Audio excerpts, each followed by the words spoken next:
The company chartered a plane for a team-building trip to Sanya. Out of 47 people, I was the only one forgotten. A colleague even posted a photo of an empty seat in the group chat, with the caption, "What a shame, someone just doesn't fit in." I didn't reply. I turned off my phone, pulled the covers over my head and slept for 13 hours. When I woke up, 164 missed calls, latest text message. I was wrong. Please answer the phone. I scratched my head. What? I just took a nap, and now the company is on the verge of bankruptcy. Friday, 3:30 p.m., the office erupted. The flight tickets are out. Check your inbox now. A Seaview hotel in Sanya Bay, with a double room including a bathtub. I heard it includes a private beach and a bonfire party. I sat at my desk, staring at the project document on the computer screen, my fingers hovering over the keyboard. Without typing a single word, the closing section of the Lingyun plan, Phase 4 still needed the final 300 words of execution details. Ji Heng, have you received your flight ticket? Suka's head popped over the partition, her bangs pinned back by a headband, revealing a round, smiling face. I opened my email inbox. The inbox was completely empty. No, Suka was stunned. Try refreshing. It was sent to the whole company. No way you missed it. I pressed F5, empty. Suka pulled back. I heard the rustling sound of her typing messages on the other side of the partition, probably asking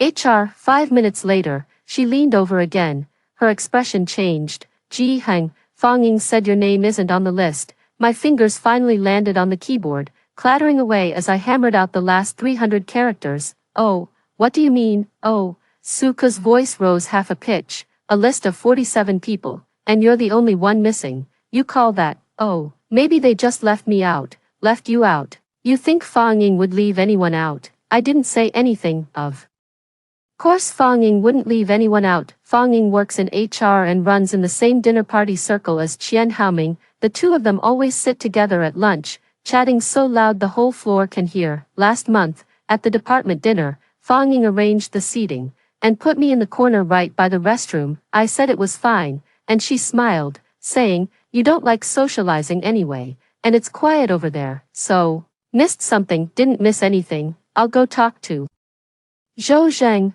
Suka's chair let out a harsh scraping noise. Don't. I pressed Ctrl+S to save the file. Everything's already scheduled. Adding someone last minute is a hassle. What do you mean, a hassle? You are part of this department. Who wrote Phase 4 of the Lingyun proposal? You did. Without you, there would be no Zhejiang Group deal. The plan belongs to the entire team. Ji Heng. I took off my glasses and wiped them. There was a fingerprint on the lens that just wouldn't wipe clean. Suku, forget it. Suka stared at me for 5 seconds, her lips pressed tightly together. She seemed to want to say something, but in the end she swallowed her words and sat back down heavily in her seat. At 4 in the afternoon, people in the office gradually started packing up. The wheels of rolling suitcases rumbled across the floor, zippers of makeup bags whirred, and the smell of sunscreen filled the air. Qian Haoming stood up from his seat, stretched, and draped his suit jacket over his arm. As he passed by my desk, he paused for a moment. Ji Heng, aren't you packing up? My hands didn't leave the keyboard. No. There was an affected surprise in his voice, as if he'd just heard something particularly novel. Oh, come on, it's a company-paid trip, Sonia, and you're not going. I looked up at him. The smile at the corner of his mouth was the one I knew all too well. The curve held precisely between friendly and sarcastic, equally poised to advance or retreat. I'm not on the list, really. He blinked. Then Fong Ying must have gotten it wrong. You should go talk to her. Maybe it's not too late. As he said this, his voice was just loud enough for 3 or 4 colleagues nearby to hear. A few glances swept over and quickly looked away. No one responded. Qian Haoming smiled and patted me on the shoulder. Take care of your shift. Then, thanks for your hard work. He left. The sound of the suitcase's wheels faded into the distance. 10 minutes later, I was the only person left on the entire floor. The fluorescent lights buzzed. The central air conditioning vent was blowing cold air right at the back of my neck. I packaged the final draft of the Lingyun solution Phase 4 and uploaded it to the project team's shared drive. File name, Lingyun_solution_phase4_final_0412. Then I shut down my computer, leaning back in my chair. I stared at the ceiling for a while, there was a water stain on the ceiling, a bit crooked in shape. It had been there for 3 months, and no one had fixed it. My phone buzzed, the company group chat. I glanced down. Fang Ying had posted a selfie on the airport bus, head tilted, flashing a peace sign. Off I go. Here comes Sonia. Below, a string of replies. Go for it. Seafood hot pot. Wait for me. My luggage is overweight. Ha ha ha ha. Then it was Qian Haoming. He posted a photo. Inside the plane cabin, an empty window seat. The sunshade was half pulled, letting in a slanted ray of light. Caption: too bad someone doesn't play along. Doji face. A few ha ha ha emojis followed. Someone replied with a facepalm emoji. Someone replied, just not meant to be. No one asked who was supposed to be sitting in that empty seat, or rather, everyone knew. My thumb hovered above the screen. I typed 3 characters, then deleted them. The glow from the screen reflected off my lenses, bright white. I held down the power button. Shut down. Press. The screen went black. I put my phone in the drawer, grabbed my coat, turned off the light, locked the door, and went downstairs. Old Zhang, the security guard downstairs, looked up at me and said, Xiao Ji, you're early today. Heard your team's team building trip is to Sonia. Yeah, then why are you on duty? Old Zhang grunted, oh, and didn't ask further. I got on my beat-up bike that drops its chain every 3rd pedal, and rode slowly through the evening rush hour traffic. The April breeze brushed against my face, neither cold nor hot. Passing by the convenience store at the entrance of my neighborhood, I bought a bottle of ergoto and a bag of peanuts, entered my apartment, a single room of 18 square meters, crammed full with a bed, a desk, and a wardrobe. The curtains were left by the landlord, thick, dark brown fabric. Once drawn, the room became as dark as night. I pulled the curtains shut, kicking off my shoes. Without undressing, I threw myself onto the bed. The spring mattress let out a mournful groan. Unscrewing the cap of the ergoto, I took a gulp. It was so spicy that my eyes narrowed. I tore open the bag of peanuts and tossed a few into my mouth. I chewed, salty. The sound of me chewing peanuts alone echoed loudly in the empty room. Crunch, crunch. The curtains blocked all the light, but I knew it was still light outside. The sun doesn't set in April until after 6:30. I'd drunk most of the bottle of ergoto. My head was starting to feel dizzy. I placed the wine bottle by the head of the bed and pulled the quilt over my head. Under the quilt, it was stuffy and dark. I took a deep breath. The quilt smelled of laundry detergent, with a bitter undertone. The image of that empty seat flashed through my mind. What a pity, someone just doesn't fit in. I turned over. Sleep washed over me in waves. So tired. I'd been working overtime until 2 a.m. every day for a whole week.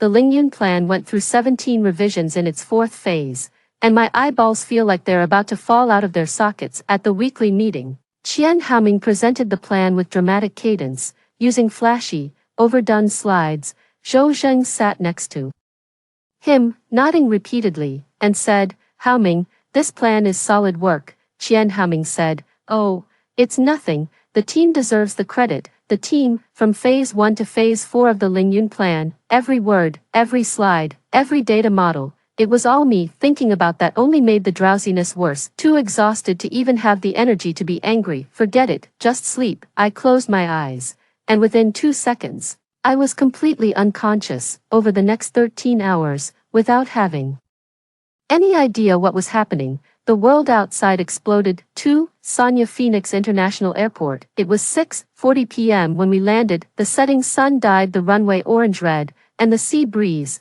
thick with salty moisture, seeped in through the gaps in the porthole. Qian Haoming was the first to stand up, opening the overhead bin and pulling down his Samsonite suitcase, nearly hitting a colleague in the back row. Sorry, he apologized with a smile, but his fingers were already busy posting on moments. Sonia Team Building Day 1, with the best team ever. Sun coconut tree. The accompanying photo was of the sunset outside the cabin window. He adjusted the filter twice, maxing out the saturation. Let's go. The bus is waiting outside. Fang Ying's voice came from the front, a small flag with the company logo in her hand. 47 people poured out of the airport, laden with bags and chattering noisily. Su Ke walked at the very back, her phone clutched tightly in her hand. Before boarding the plane, she had sent Ji Heng one last message. Are you really not coming? I can talk to Zhou Zheng for you. There was no reply. Now when she checked, the other party has powered off. She stuffed her phone into her pocket,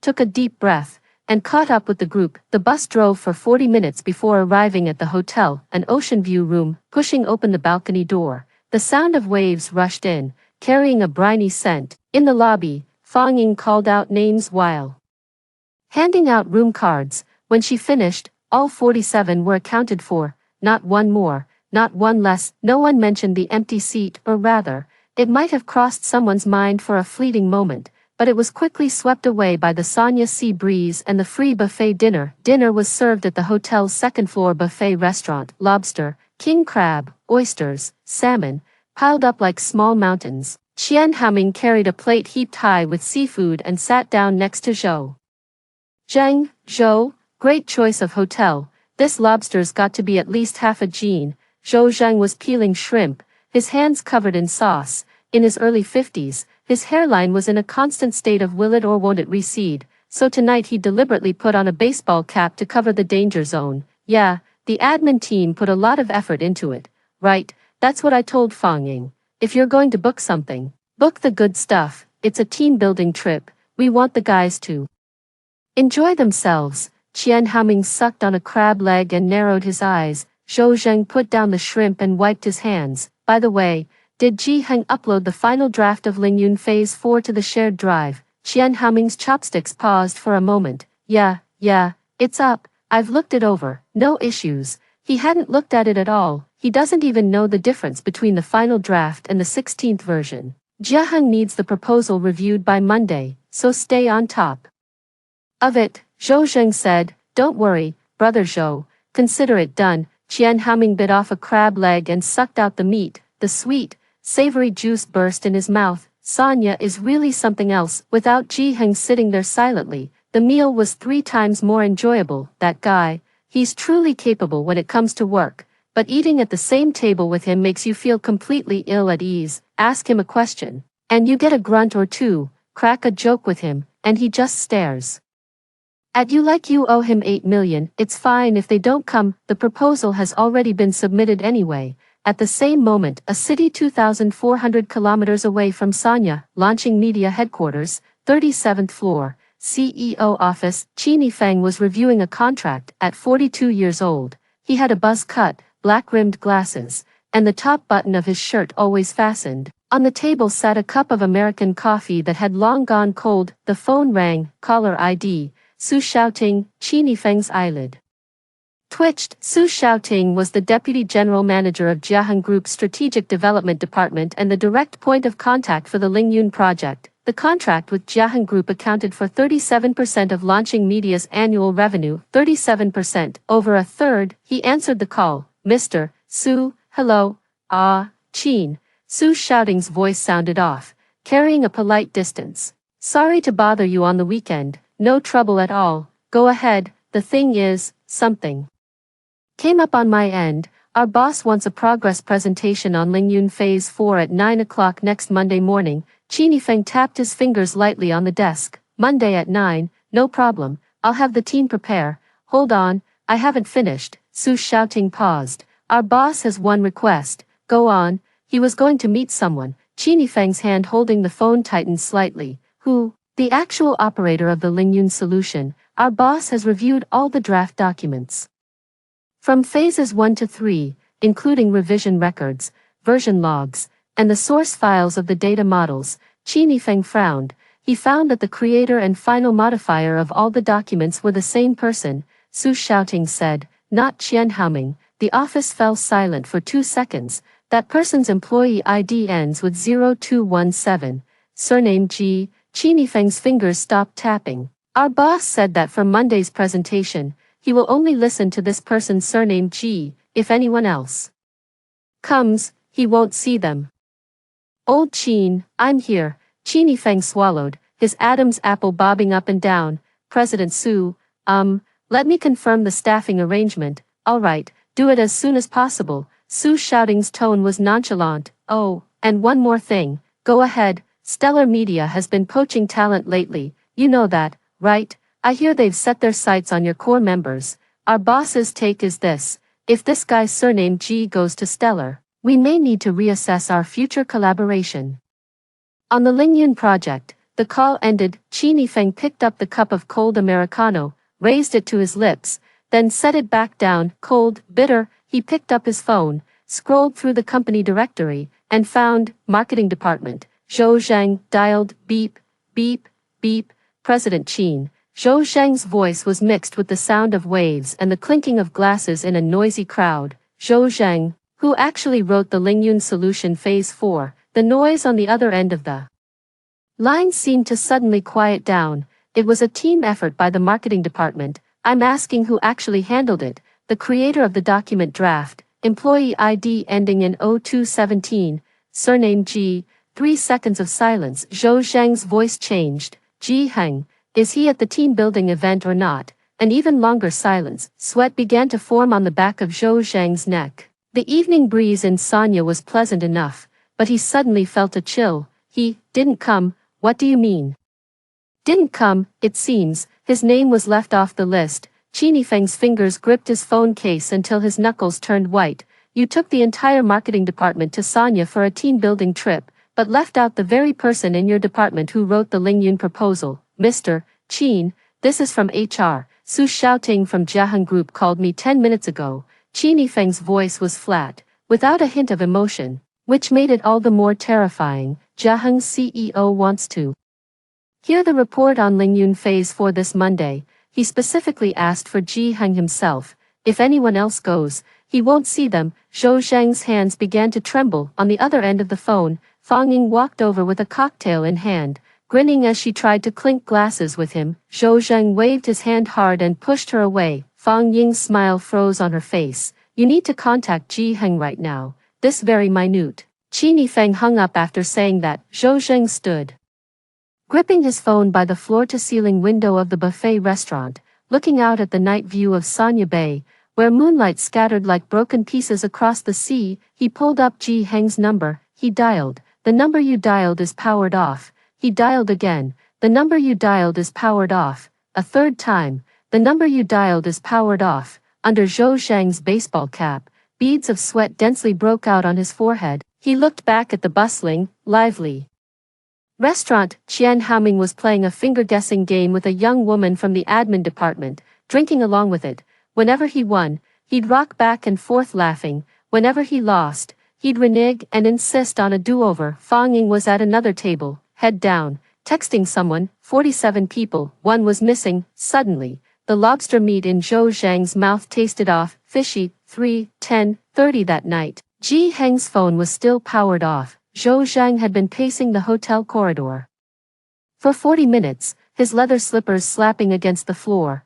A colleague from the next room opened the door, glanced at him, and silently closed it again. The 15th dial. The number you dialed is powered off. He shifted position, squatting down with his back against the hallway wall, tilting his head up to stare at the fire sprinkler on the ceiling. This guy isn't going to do something stupid, is he? The moment the thought crossed his mind, he shuddered. No, Ji Heng's personality, quiet as it was, had always been pretty steady, but the whole company took a chartered plane for a team-building trip, and he was the only one left out. Someone even posted a photo of an empty seat in the group chat, accompanied by a mocking caption. Then he turned off his phone. Zhou Zhang slammed his phone down on his knee and swore. He dialed Su Ke's number. Su Ke picked up quickly. Brother Zhou, do you have Ji Heng's personal contact information? Home landline, WeChat, QQ, anything will do. Su Ke was silent for a moment. You finally remembered. Zhou Zhang felt a twinge of pain at his molar. Spare me the nonsense. Do you have it or not? I have his WeChat, but his phone is off so he won't receive it. Home landline. His rental doesn't have a landline. Emergency contact. What? The emergency contact number should be in his personnel file, but the file is in the company system. Then log into the system and check. Su Ke's voice carried a hint of helplessness. Brother Zhou, the company system requires the internal network VPN to log in, and the admin rights for the VPN. She paused. Both of them realized the same problem at the same time. The admin rights for the VPN are with Ji Heng. The hallway was silent for 3 seconds. Zhou Zhang slowly lowered the phone from his ear and stared at the time on the screen. 22:47. He pressed the phone back to his ear. What about the company's IT department? Wasn't it laid off last month? All that's left in IT is an intern named Xiao Chen, and he doesn't have admin rights. Ji Heng had set up the VPN system and server operations for IT before, and after IT left, Ji Heng has been the one managing all of that. Zhou Zhang's back pressed against the cold wall, a chill shooting up from his tailbone. Tell me, is there anything left in this company that Ji Heng doesn't manage? Su Ke hesitated for 2 seconds. The daily maintenance of the OA system, data backups for the project management tool, the complete source files for the Jiaheng project, the data analysis templates for the marketing department. Stop. Oh, by the way, I also have the admin password for the company website. He was the one who handled the last redesign too. Zhou Zheng rubbed the floor with the sole of his slipper. Su Ke, tell me the truth. Did Fang Ying deliberately leave him off the list? Su Ke did not answer directly. Brother Zhou, Ji Heng has been in the department for 3 years, from Phase 1 to Phase 4 of the Lingyun project, all the drafts, data modeling, competitive analysis, customer profiles. He did every bit of it himself. At every progress meeting, it was Qian Haoming who took the stage to present. At the year-end awards, it was also Qian Haoming who got the accolades. Ji Heng's name wasn't on the raise list. It wasn't on the team-building outing list either. At the end of the hallway, someone opened their room door to get some water. The faucet gushed for a moment, then fell silent. What do you think? Was that on purpose? Su Ke's voice dropped. Everyone knows it. Zhou Zheng clutched his phone, staying quiet for a long time. It wasn't that he didn't know, he knew, he just chose not to know. Qian Haoming was smooth in his dealings, could hold his liquor, charm clients, and pitch proposals brilliantly in meetings. Ji Heng was reserved, silent, unsociable, and never curried favor with the higher-ups. Who would you take out to represent the team? Anyone can do that math, but he forgot to account for another thing. Who actually did the work? Find a way to get in touch with him. Zhou Zheng stood up. If you really can't reach him, fly back first thing tomorrow morning to find him. Why the sudden urgency? Zhou Zheng opened his mouth, then closed it again. He didn't want to talk about Jiaheng Group, saying it would be an admission that with Ji Heng gone, the Jiaheng deal might fall through, and if the Jiaheng deal fell through, the company's annual revenue would be cut by a third overnight. Don't ask, just get in touch with him. He hung up the phone. 1 in the morning, Ji Heng's phone was still off. Zhou Zheng had sent 17 WeChat messages and 3 texts. All of them vanished into silence. He sat on the hotel balcony, letting the sea breeze wash over him in a daze. The waves lapped against the sand, each one like a hand slapping his face over, and then something bigger came. His phone suddenly started vibrating like crazy. It wasn't a call, it was the company's internal group, the Tech Ops group. He usually didn't check this group much. Most of the time, it was just IT intern Xiao Chen talking to himself, but tonight, Xiao Chen's message frequency went berserk. Xiao Chen, everyone, the company's main server is down. Xiao Chen, all business systems are completely paralyzed. OA is down, email is down, the project management system is down. Xiao Chen, can't access the shared drive either. All files. Xiao Chen, is anyone there? I'm just an intern, I can't handle this alone. Xiao Chen, at Zhou Zheng, at Qini Feng, at everyone. Xiao Chen, the server reported a hard disk array error. I checked the emergency manual, and it says, Xiao Chen, contact Ji Heng. Xiao Chen, GGE's phone is turned off. Xiao Chen, help. Zhou Zheng stared at the screen, watching Xiao Chen's messages pop up one after another. His eyelid twitched even faster than the messages arrived. The server crashed. This meant that all of the company's digital files became instantly inaccessible, including the final draft of the Lingyun Phase 4 proposal, including the full set of materials for Monday's presentation to Jiaheng Group. He fumbled to call Xiao Chen. Brother Zhou. Xiao Chen's voice trembled, on the verge of tears. I'm the only one on duty in the company. Every alarm light in the server room is flashing red. I don't know what to do. The last line on every page of the emergency manual says, if unable to resolve, contact Ji Heng. What about backups? Do we have off-site backups? Yes, there are cloud backups, but, Xiao Chen's voice shot up, the login key for the cloud backups is also with Brother Ji. When the last IT head left, They said everything was handed over to him. I don't have it. Zhou Zheng's hand went slack, the phone slipped through his fingertips and landed on the glass coffee table on the balcony with a dull thud. The sea breeze blew in, carrying grains of salt that hit his face. He slowly turned his head to look inside the room. The hotel bed was made with pristine white sheets, the pillows were soft and fluffy, and the mangoes in the fruit bowl looked vividly yellow and dripping with ripeness. Sonia, fucking beautiful. He picked up his phone and dialed Qin Yifeng's number. Mr. Qin, we have a problem. What kind of problem? Qin Yifeng's voice on the other end sounded as if he hadn't been asleep either. The server is down. A complete crash. Xiaochen can't handle it. All the system keys and contingency plans. He closed his eyes for a moment. All of them are in Ji Heng's hands alone. On the other end of the line, Qin Yifeng didn't bring the water glass in his hand to his lips. The water's surface was trembling. His hand was trembling. Have you gotten in touch with him? His phone is off. It's been over 10 hours. Qin Yifeng put down his water glass. The bottom struck the desk with a sharp crack. Are you fucking telling me that in a company of over 40 people, the server keys, business systems, and core project documents all rest on one person, and you left that person off the team building list? He turned off his phone and none of you thought it was strange.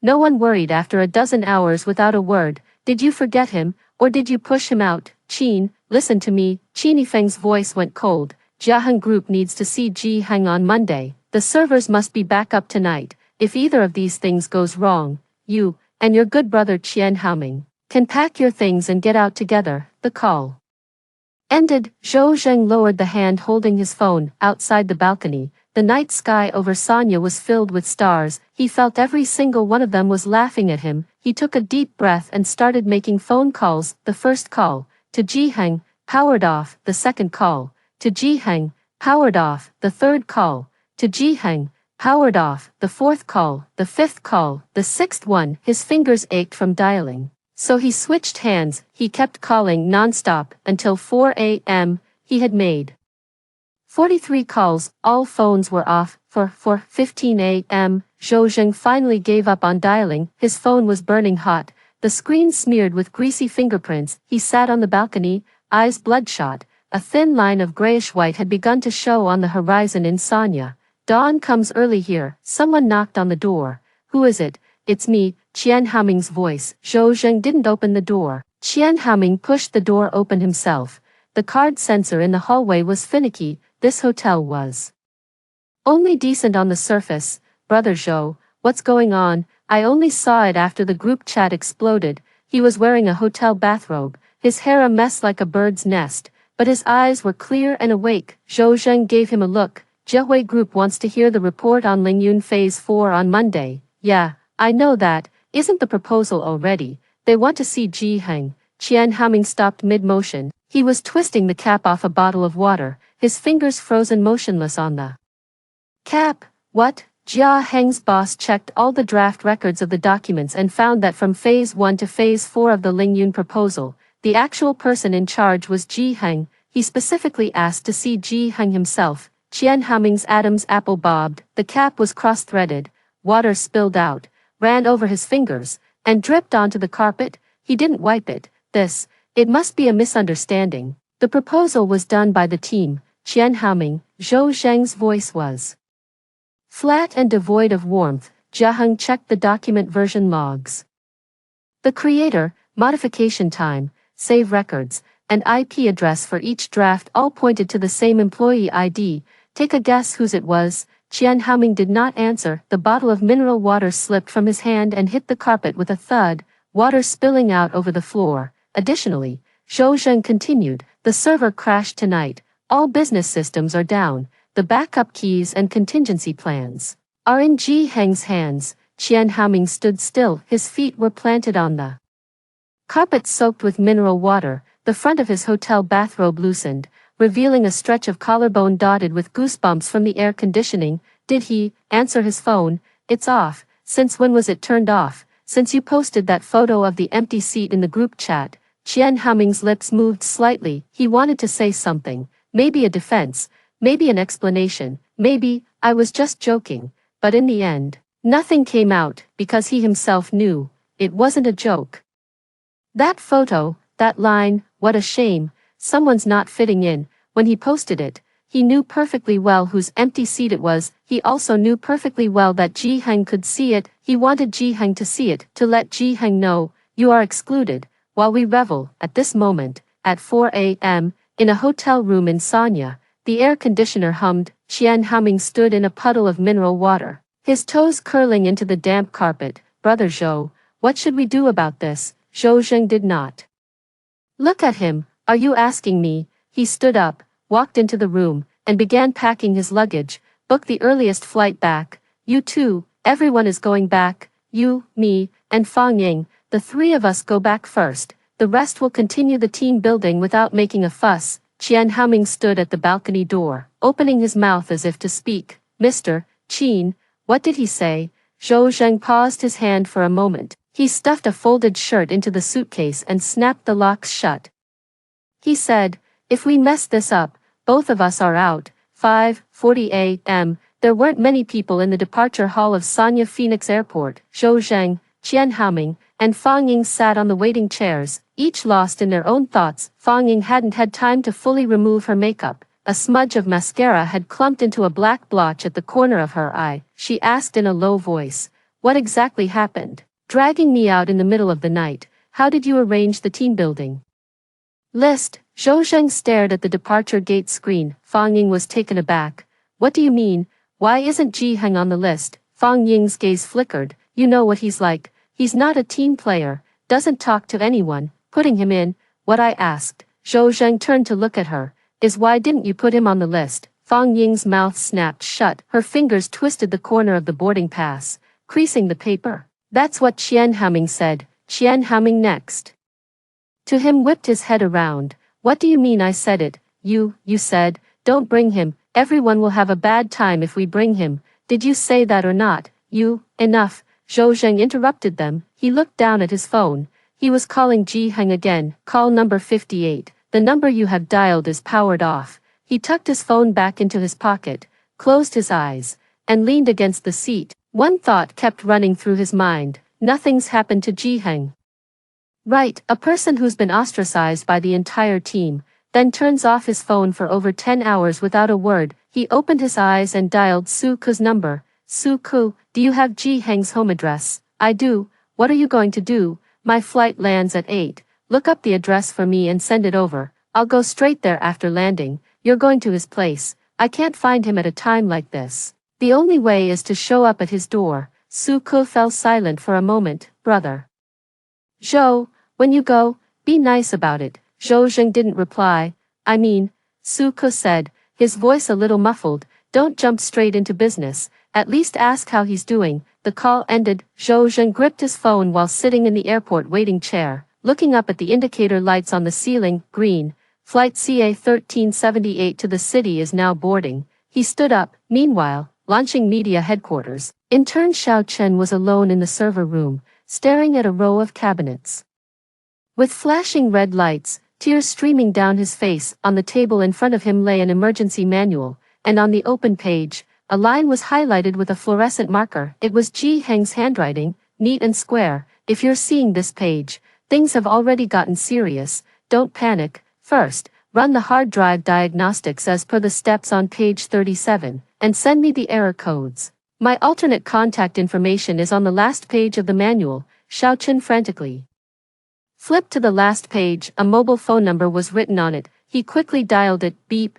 beep, beep. The number you have dialed is powered off. Xiao Chen glanced at the number, then at the manual. This is Ji Heng's phone number, the same number. He flipped through the manual over and over, looking for any other contact information. There was nothing, only that number. Xiao Chen hugged the manual and squatted in front of the cabinet, the red light flashing on his face. Brother Ji, he sniffled. Please turn on your phone. 6:12 in the morning. Qin Feng sat in his study at home, with two windows open on the computer screen in front of him. One was the contract document for Jiaheng Group, the annual cooperation amount, 24 million. The other was the employee roster of Launching Media. He pulled up the marketing department's directory and found the name he was looking for. Ji Heng, employed for 3 years and 2 months, position, marketing department planning specialist, job grade, P4, monthly salary, 9,200 RMB. Qini Feng's fingers lingered on the number 9,200 for a long time. A P4 planning specialist earning 110,000 renminbi a year, he independently managed the entire solution package for a core client worth 24 million RMB.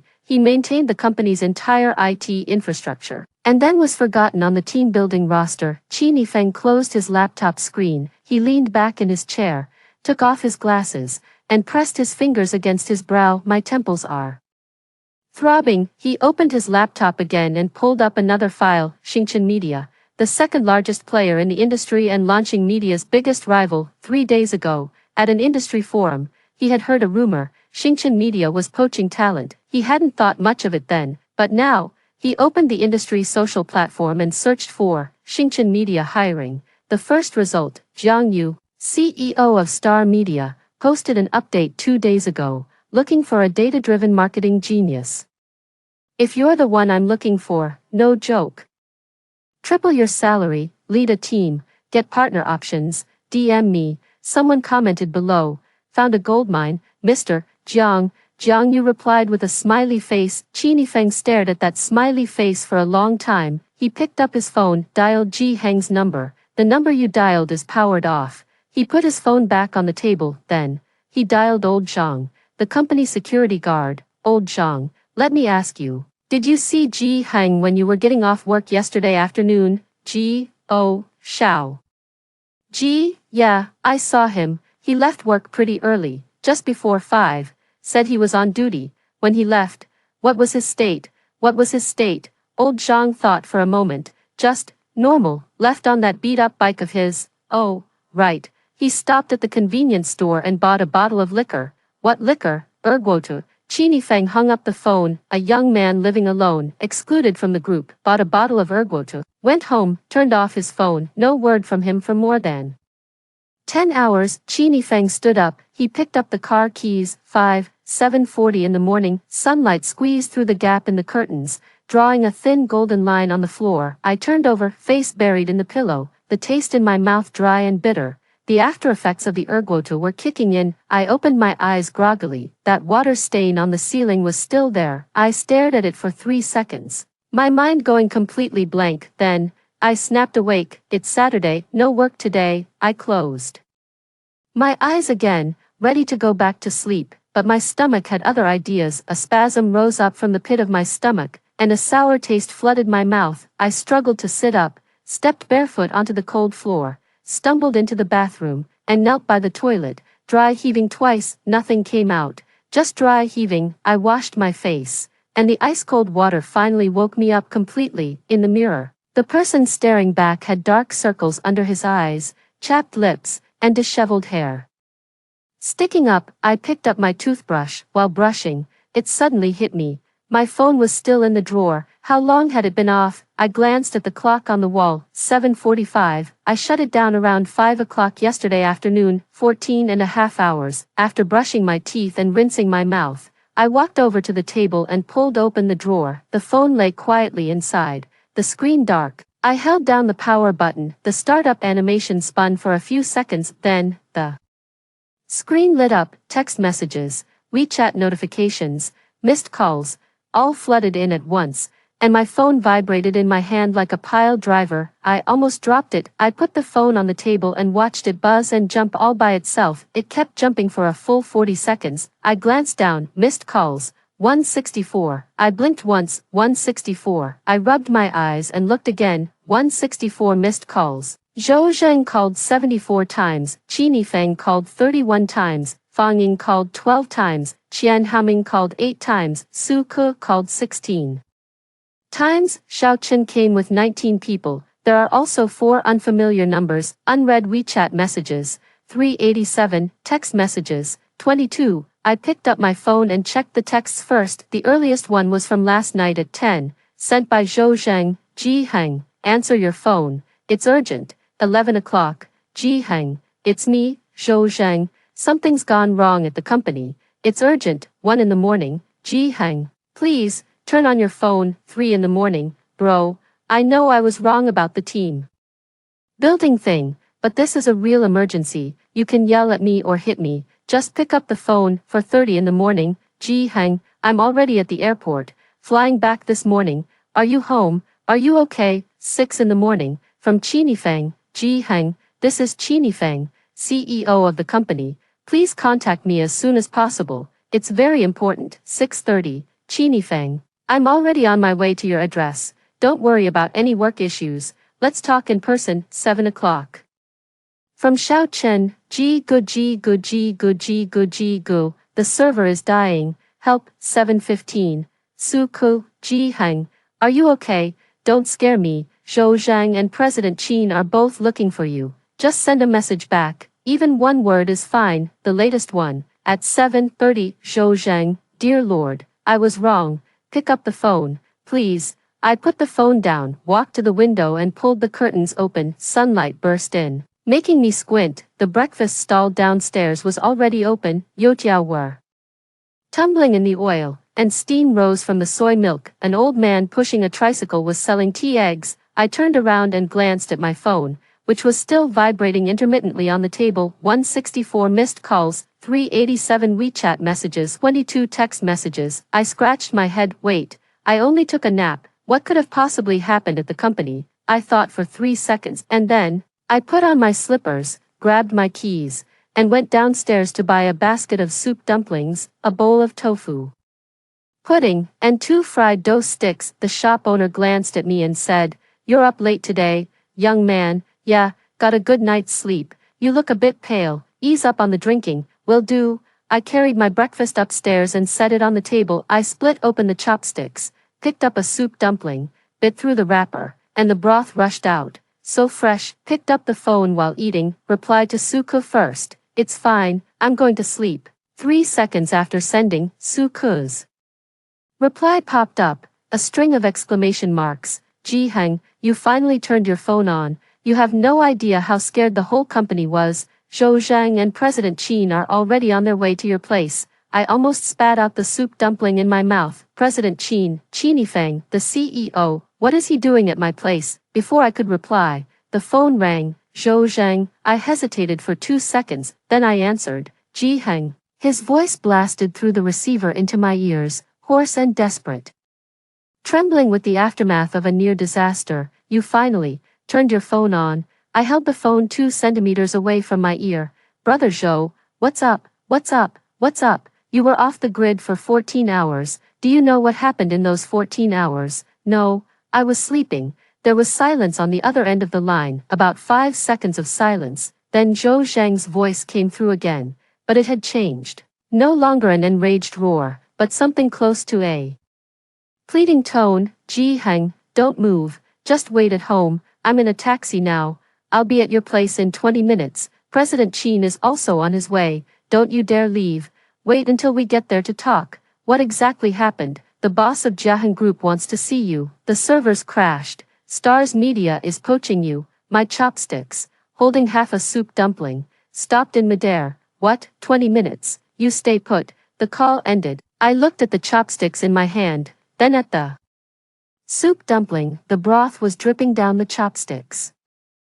I shoved the soup dumpling into my mouth, chewed, and swallowed. Then I looked down at myself. A wrinkled t-shirt, the same one from yesterday, plaid pajama pants, blue and white flip-flops, hair like a bird's nest. In the room, the bed was unmade. Last night's empty ergoto bottle still lay by the headboard, and peanut crumbs were scattered all over the pillow. "The CEO is coming to my place." My place is 18 square meters. I looked around and took a deep breath. "Forget it, let him come." I picked up another soup dumpling. 6:22 minutes later, the doorbell rang. I opened the door. 3 people were standing outside. Zhou Zheng stood at the front, still wearing that baseball cap. It was crooked, probably knocked askew while running over. His eyes were bloodshot. 2 buttons of his shirt collar were undone, and his expression hovered somewhere between seeing a loved one and meeting a creditor. Behind him was Chinifeng, my CEO. In the 3 years I had worked there, we had exchanged no more than 10 sentences. The longest exchange was in the elevator, when he asked, "Which floor?" and I said, 12. Now he stood at the doorway of my 18 square meter rental apartment. The circles under his black-rimmed glasses were even darker than mine, and though his shirt was neatly buttoned, it was wrinkled. He had probably been in the car for a long time. Behind him stood another person, Qian Haoming. He was the last face I wanted to see, but at that moment, the expression on that face was quite something. The instant he saw me, his lips moved, but he said nothing. His gaze slid off my face and swept across the room behind me. A 180 square foot single, a 1-2 meter bed, a folding table, a short cabinet that couldn't even hold all the clothes, and a nearly dead pot hose on the windowsill. 2 patches of wallpapered plaster were peeling up. His Adam's apple bobbed once. "Come in." I shifted aside. The 3 of them filed in. 18 square meters suddenly felt cramped with 3 big men. Standing inside, there was only one chair. I gave it to Qinifeng. Zhou Zheng leaned against the wall. Qian Haoming stood in the corner, not knowing whether to step forward or back. "Ji-heng," Qinifeng began. His voice wasn't as harsh as it had been on the phone. Instead, there was a deliberately subdued gentleness. "Let me start with an apology. The team building incident was a management oversight by the company." I stood by the window, the sunlight at my back. Qinifeng glanced at me. He was clearly unaccustomed to being dismissed with a single but he held back. "There are a few urgent matters I need your help with." "I know." Brother Zhou mentioned some on the phone. I picked up the half-finished bowl of tofu pudding from the table and stirred it with a spoon. "Jiaheng's boss wants to see me. The servers have crashed, and Xingchen Media is trying to poach me." When I got to the last point, I noticed that both Zhou Zhang and Qian Haoming's expressions had changed. "Star Media," Zhou Zheng pressed. Qinifeng raised his hand to stop him. "We'll talk about Star Media later." He looked at me. "Ji-heng, first things first. The server, Xiao Chen, has been waiting at the company all night. Can you handle it remotely?" I took a sip of the diffuno. It was warm, with a light savory flavor from the gravy. "Yes." I put down the diffuno, walked to the desk, and opened my old laptop. The one I'd been using for 4 years. Power on, log into the VPN. I'm the only one with the admin account. Remotely connect to the company server. A string of red error codes pops up on the screen. I glance at it. OneDrive in the RAID 5 array failed, triggering a degraded mode. Then someone, probably Xiao Chen, tried to reboot, and during the rebuild another drive also threw an alarm. I dial Xiao Chen's number. "Brother G." Xiao Chen's voice shifts from trembling to a howl. "You're finally here. Stop crying. Listen to me." "I'm not crying. I just, got something in my eye." "Go to the server rack, 3rd row, 2nd from the left." "I'm there. There's a small drawer at the bottom. Pull it hard toward you." "Yes." "There's a USB drive inside." "Got it. Plug it into the ops terminal next to it. There's a script on the USB drive called recovery_v3sh. Double-click to run it." "Wait, what's the password?" "Capital J, lowercase h, underscore, 0217. Xiao Chen clattered away at the keyboard. It's running. The progress bar is moving. It'll take about 40 minutes. Keep an eye on it. If a yellow pop-up appears, take a screenshot and send it to me." "Got it, Brother G." "Brother G, I love you." Get lost. I hung up the phone. I looked up. 3 pairs of eyes were staring at me. Qinifeng's expression was complicated. Zhou Zhang's mouth was half open. Qian Haoming's complexion could be described in 4 words. Multicolored. "That USB drive," Qinifeng began. "Did you prepare it in advance?" "Yeah. When the server was upgraded 6 months ago, I wrote an emergency recovery script and left a copy in the equipment rack. 6 months ago, when the head of IT was leaving, he told me during the handover that the server was getting old and the RAID might fail, so I prepared it ahead of time." Qinifeng took off his glasses and rubbed the bridge of his nose. "Does Zhou Zheng know about this?" Zhou Zheng shook his head. Qian Haoming also shook his head. His movements were stiff, as if his neck had rusted. "So," Qinifeng put his glasses back on. "You, in the marketing department, in a planning role, have been doubling as half an IT operations person, no extra pay, and no one knows." I didn't respond. I finished the last bite of the jellied tofu. The bottom of the bowl was perfectly clean. "Ji-heng," Qinifeng sat up straight. "It's about Jiaheng. Their boss wants to hear the Lingyun Phase 4 project briefing at 9 o'clock on Monday morning, and he specifically asked for you. Can you do it?" I uploaded the final draft of Lingyun Phase 4 to the shared drive before I left work yesterday. The shared drive is inaccessible right now. It will be accessible once the server is restored. will you be the one presenting the proposal? I glanced at Qian Haoming. He was staring intently at the tips of his own shoes. Wasn't Qian Haoming the one who always did the presentations before? The room fell silent for a beat. Qin Feng's gaze swept between me and Qian Haoming. Jia Heng specifically asked for you. How do they know it was me? Document version logs. The creator and modifier of all the drafts point to your employee ID. I leaned against the window frame. Sunlight streamed in from behind me, unable to reach the faces of the three people in the room. Qian Haoming finally looked up. Ji Heng, about that thing before. Fine, I cut him off, but I wasn't answering him. I looked at Qin Feng. I'll give the presentation on Monday. Qin Feng nodded. He stood up, nearly hitting the wardrobe in the 18-square-meter room. Then steadied himself. Go back to the company today and finish up the server issue. Prepare for Monday's presentation in advance.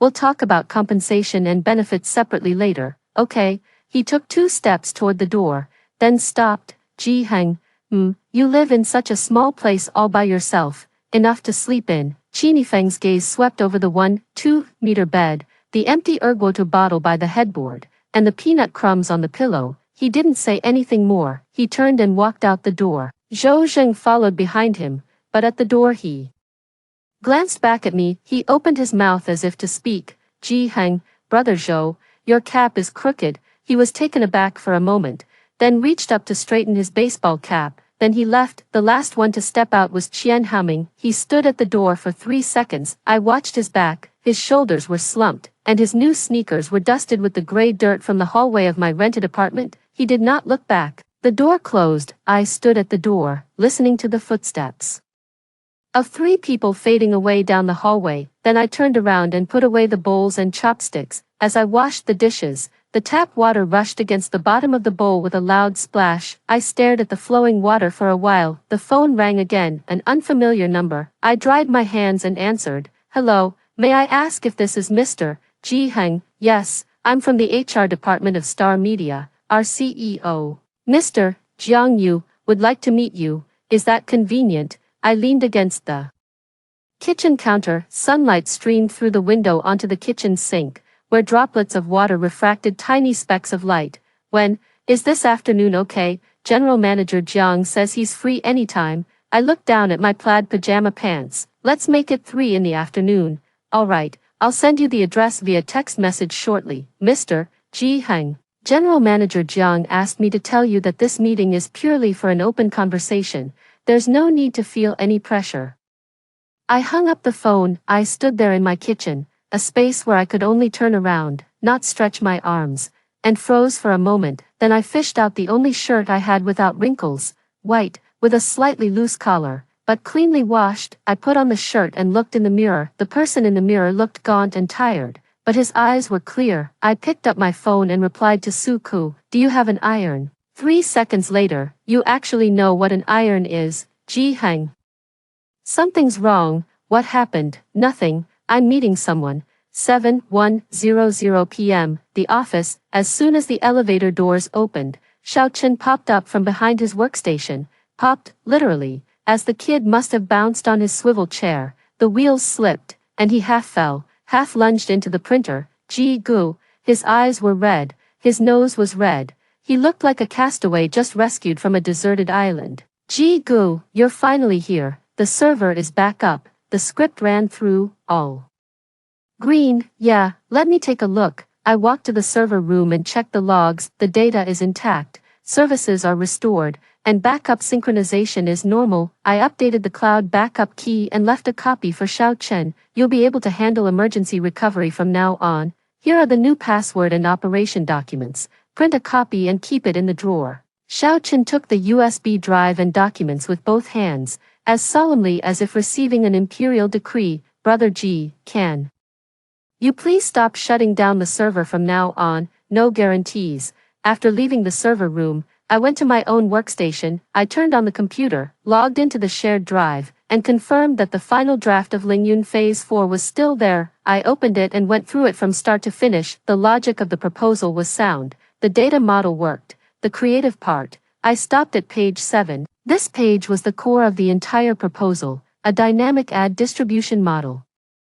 Based on user behavior data, it had taken me 2 months to design, 37 data dimensions, 8 user persona clusters, 4 sets of A/B testing plans. At last month's weekly meeting, when Qian Haoming presented this page, he glossed over it in one sentence. "We won't go into the technical details here, just know that it works." Then he spent 20 minutes talking about the new slide he had added. A gaudy brand tonality chart. I stared at the screen, my fingers hovering over the keyboard for a few seconds, then I saved another copy of the file and began adjusting the PowerPoint for the presentation. If Jiaheng's boss wanted to hear from me, then I'd say it my way. 2:30 p.m. Su Ke sent a message from Sonia. "Jiheng, I heard you're going to meet with Star Media's people. You're faster with news than I am," Zhou Zheng told me. "He's losing his mind. Chief Qin is also anxious. They asked me to find out. You're not really leaving, are you?" I saved the PPT, then shut down my computer. "Let's see what they have to say first." "Jiheng, yeah, you deserve better, wherever you go." I looked at her profile picture on the screen, a meme of an orange cat raising its paw. "Thanks, oh, and your white shirt's collar is loose. Whatever you do, don't button the second button. Buttoning it makes your neck look short. When did you ever see me in a white shirt?" "Last year's annual party. You were standing in the corner drinking Coke, with your shirt buttoned all the way to the top. Made yourself look like you were meeting your partner's parents." "Don't button the second one. Gotta go."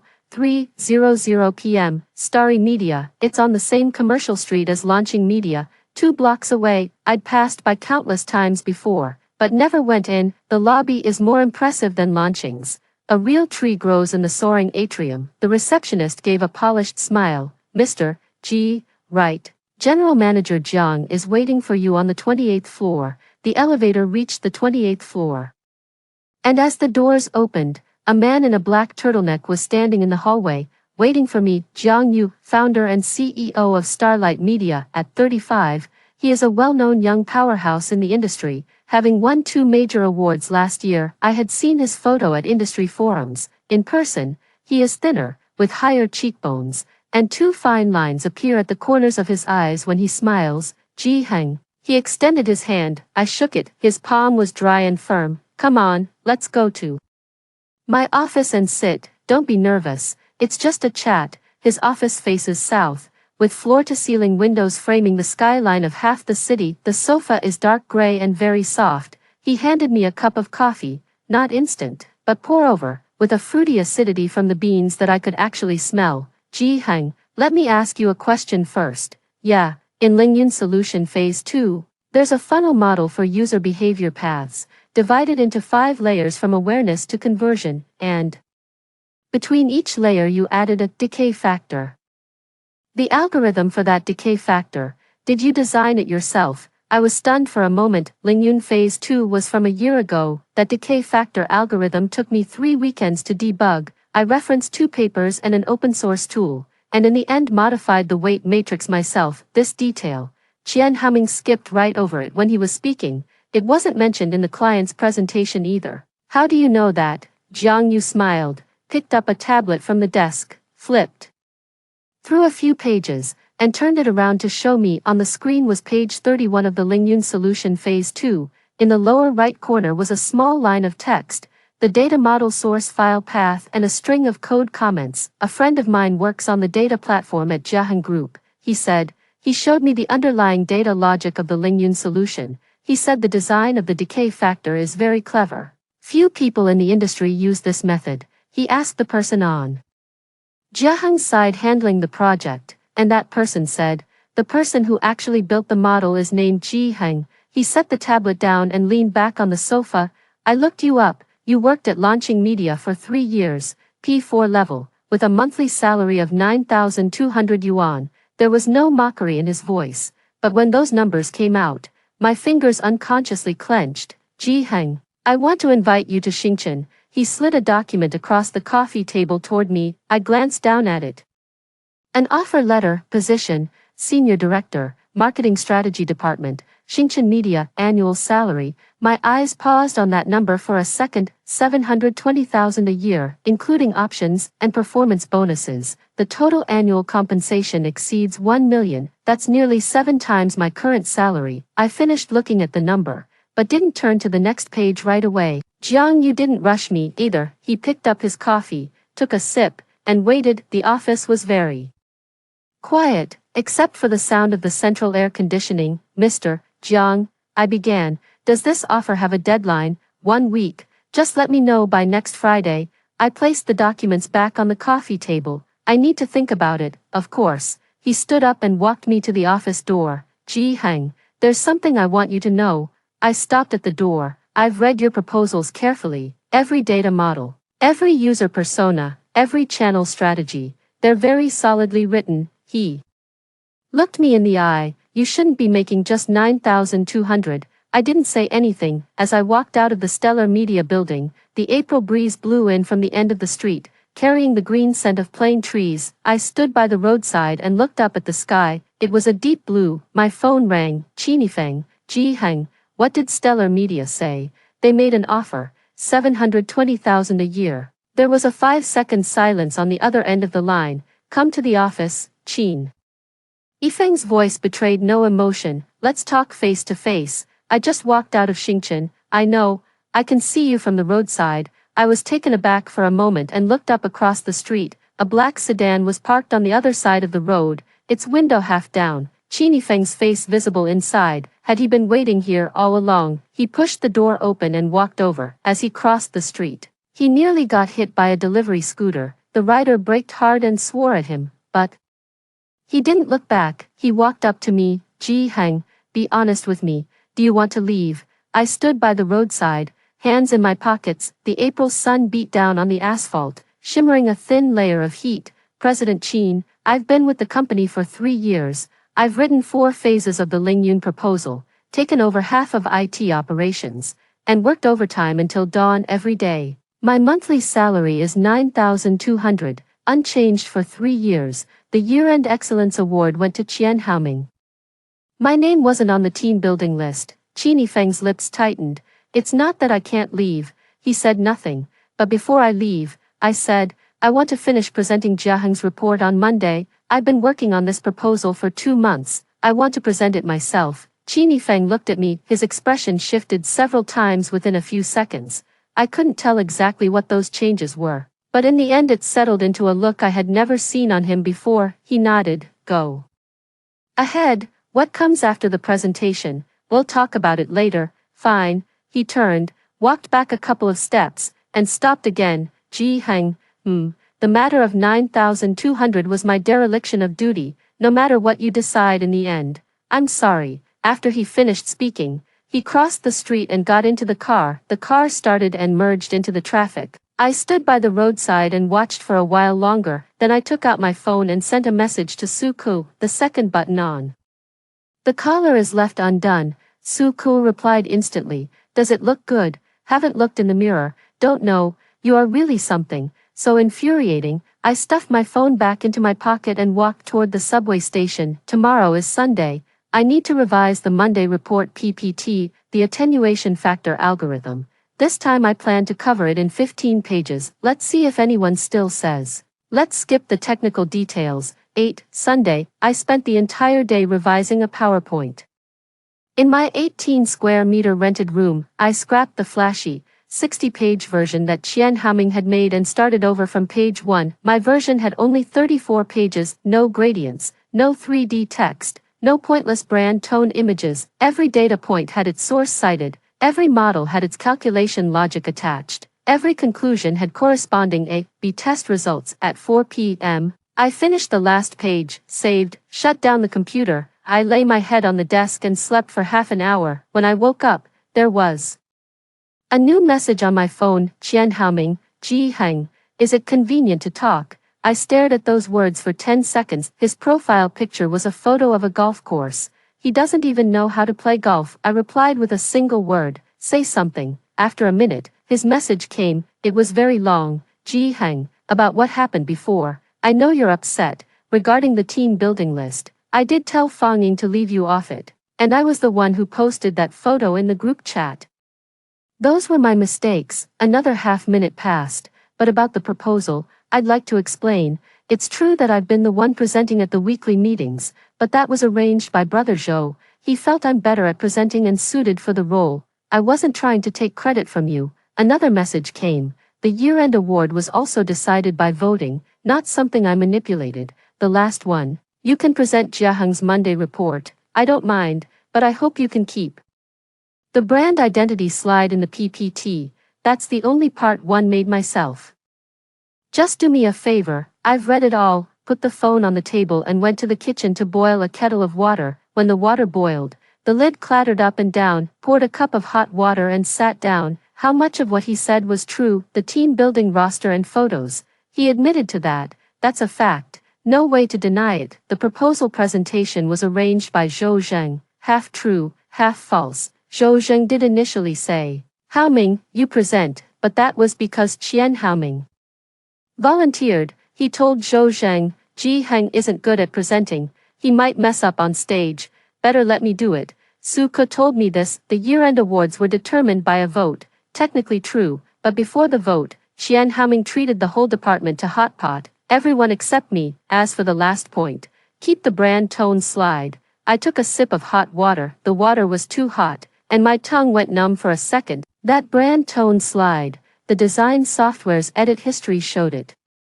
was outsourced. Qian Haoming never even touched it. I picked up my phone, typed a few words, then deleted them, typed a few more words, then deleted them. What finally got sent was just one sentence. The PPT is done, without the brand tone slide. After sending it, I put my phone down. The other side never replied. Sunday, 9 at night, Su Ke gave me a call. Jiaheng, there's something I need to tell you. Go ahead. Qian Haoming posted something on his moments in Sanya, then deleted it right away.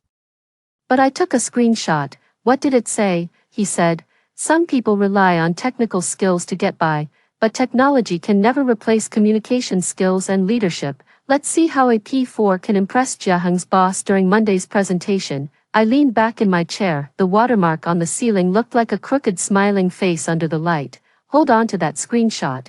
What do you mean? I don't mean anything. See you tomorrow, Jiaheng, don't you? I hung up the phone, then I turned on my computer and went through the PPT again. 34 slides. I added one sentence on slide 23.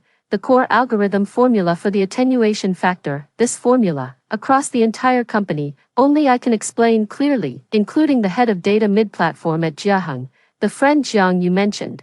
It took him 2 days just to understand what he was looking at. Was Qian Haoming trying to see how P4 would intimidate Jiaheng's boss? Fine. I turned off the computer, went to take a shower. After the shower, I glanced at myself in the mirror while drying my hair, thinner, but much more spirited. The white shirt hung behind the door. I couldn't borrow Su Ke's iron, but I sprayed it with water and pressed it under the mattress all night. It'll do. Monday, 7:30 a.m. I arrived at the office early. Hardly anyone was in the building yet. I ran into old Zhang, the security guard, in the elevator. Xiao Ji, I heard you didn't go to Sanya the other day. Yeah, so, did you have a good weekend to yourself? Pretty good. Got some solid sleep. Old Zhang chuckled a couple of times. You young folks, as long as you get to sleep, you're fine. I took the elevator to the 12th floor and walked to the conference room, the big conference room, the kind used for all-hands meetings, a long table, 14 chairs,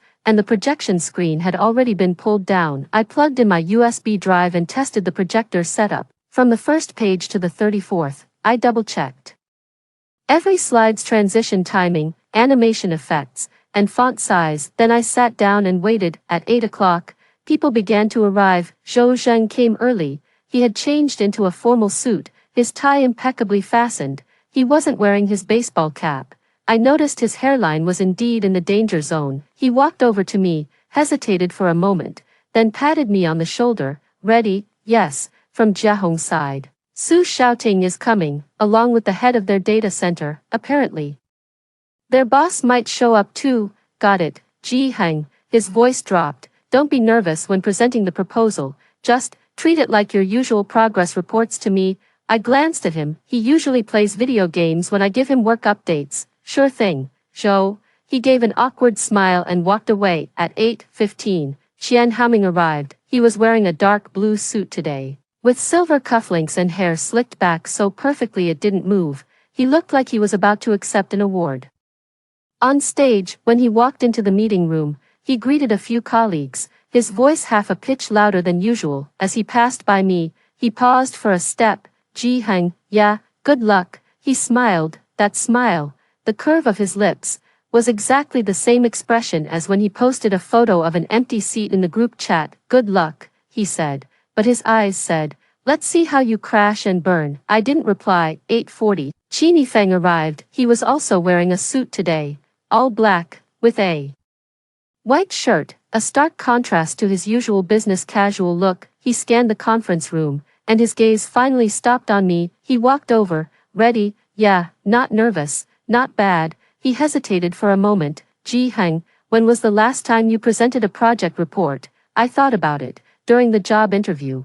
3 years ago. The corner of Qini Feng's mouth twitched. Fine, I trust you. He walked over and took the head seat after speaking. 8:55. The meeting room door was pushed open. The people from Jiaheng Group had arrived. 9. Su Xiaoting walked in front. Early 40s, gray suit, gold-rimmed glasses. When he walked, his arms barely swung, the way long-time executives carry themselves, as if an invisible wire runs from the crown of their head to the soles of their feet, keeping them ramrod straight. 2 people were following behind him, a man in his 30s, holding a laptop and wearing a pair of sporty black-rimmed glasses, the head of the data middle office, and another person. I didn't know this one, but Qini Feng did. He sprang up from his chair. Mr. Shen, I noticed Qini Feng's tone had changed, from the calm composure of a CEO to the deference of a salesperson meeting a major client. Old Qin. The man waved his hand and smiled. I was passing by,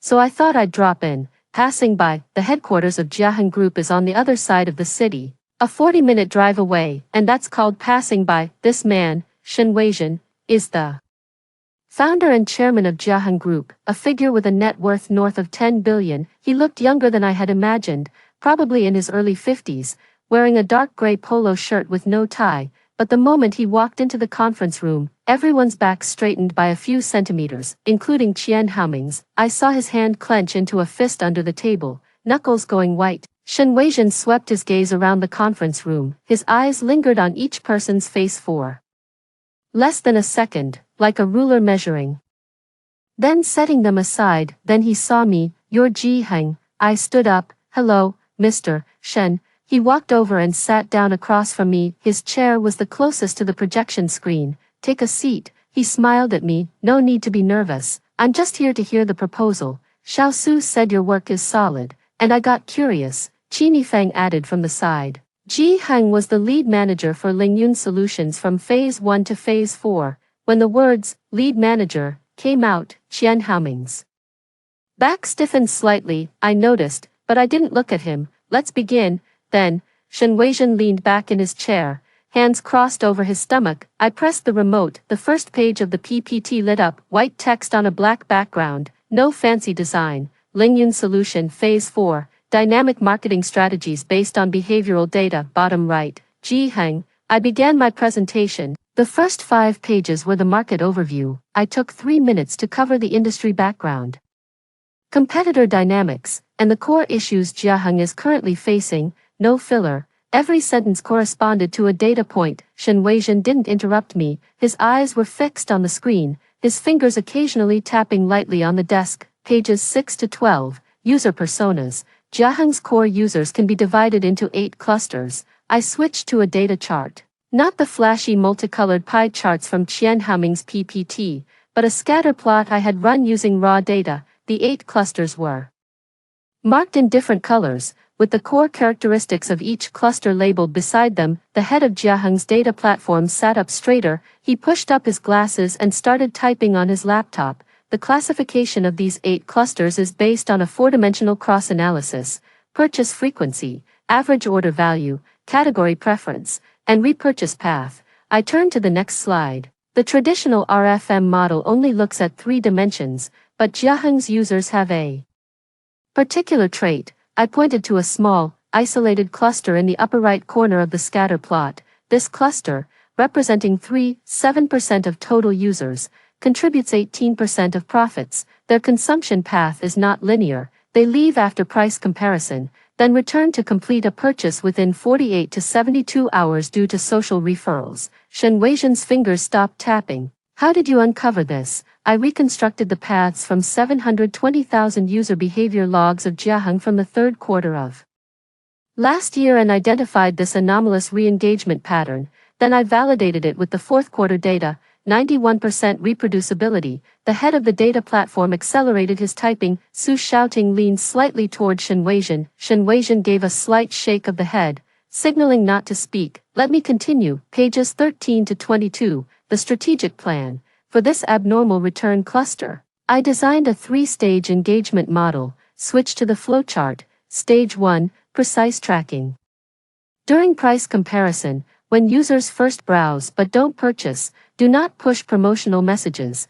That would fuel price comparison psychology. Instead, push user reviews and scenario-based content. Stage 2, social activation during the exit period. Leverage the user's social graph to trigger a return through a friend recommendation mechanism within 48 hours. Stage 3, time-limited lock-in upon return. Once the user returns, trigger a limited time offer, but the offer is conditional on the user proactively sharing the product to a social platform. Achieving secondary spread, I placed the expected data for all three stages side by side on a single chart, based on backtesting from fourth quarter data. This model can improve the conversion rate of abnormal reflux clustering by 27%, and due to social fission effects, the overall RO is expected to increase by 1.4 times. Shen Weizhen leaned forward slightly. He didn't interrupt me, but his gaze shifted from "I'll hear this out" to "I'm seriously evaluating it." Then, page 23, the decay factor. This is the heart of the entire solution. For the three-phase model mentioned earlier to work, the core challenge is this: how to quantify a user's hesitation level during price comparison, so as to precisely determine the timing and type of content to push. I derived that formula. The screen was filled with mathematical symbols. The conference room fell silent. Qian Haoming's face showed an expression I had never seen before. Not embarrassment, not anger, but a blankness. The days of someone completely thrown off the track. He didn't even know what the formula meant. For this decay factor algorithm, I referenced the application of Markov chains in user behavior prediction, but made two key modifications. I began explaining the mathematical logic, from the state transition matrix to the probability distribution, and then to the introduction of time weighting. Every step was backed by data. Every parameter had its source annotated. 3 minutes into the presentation, Jiaheng's head of data platform stopped typing. He looked up and stared at the formula on the screen. Then he turned his head and glanced at Shen Weizhen. Shen Weizhen gave him a slight nod. The data lead raised his hand. "Mr. Jiaheng, how is the lambda value in this time-weighted function determined?" That was a highly professional question. If Qian Haoming were giving the presentation, he would say, "We can discuss this technical detail offline later." I said, "The lambda value was determined by grid search on Jiaheng's Q3 data, with a search range of 0, 0, 1 to 1 and a step size of 0, 0, 1. The final value, 0, 37, had the highest AUC. The complete parameter tuning process and cross-validation results are in Appendix C." I turned to the appendix, tables, curves, code screenshots, all perfectly clear. The data lead looked at it for 3 seconds. He closed his laptop, then he did something. He started clapping. A single person applauding in a quiet conference room. The applause was crisp, echoing off the walls twice. Su Xiaoting clapped along a couple of times. Shen Weizhen did not applaud. He leaned back in his chair and looked at me. "Jiaheng, Mr. Shen, how long did you spend on this proposal?" 2 months. "Are you alone?" "Alone." The meeting room fell silent again. Qin Yifeng's hands rested on the table, fingers interlaced, knuckles turning white. Zhou Zheng's gaze was fixed on the tabletop, not daring to look up.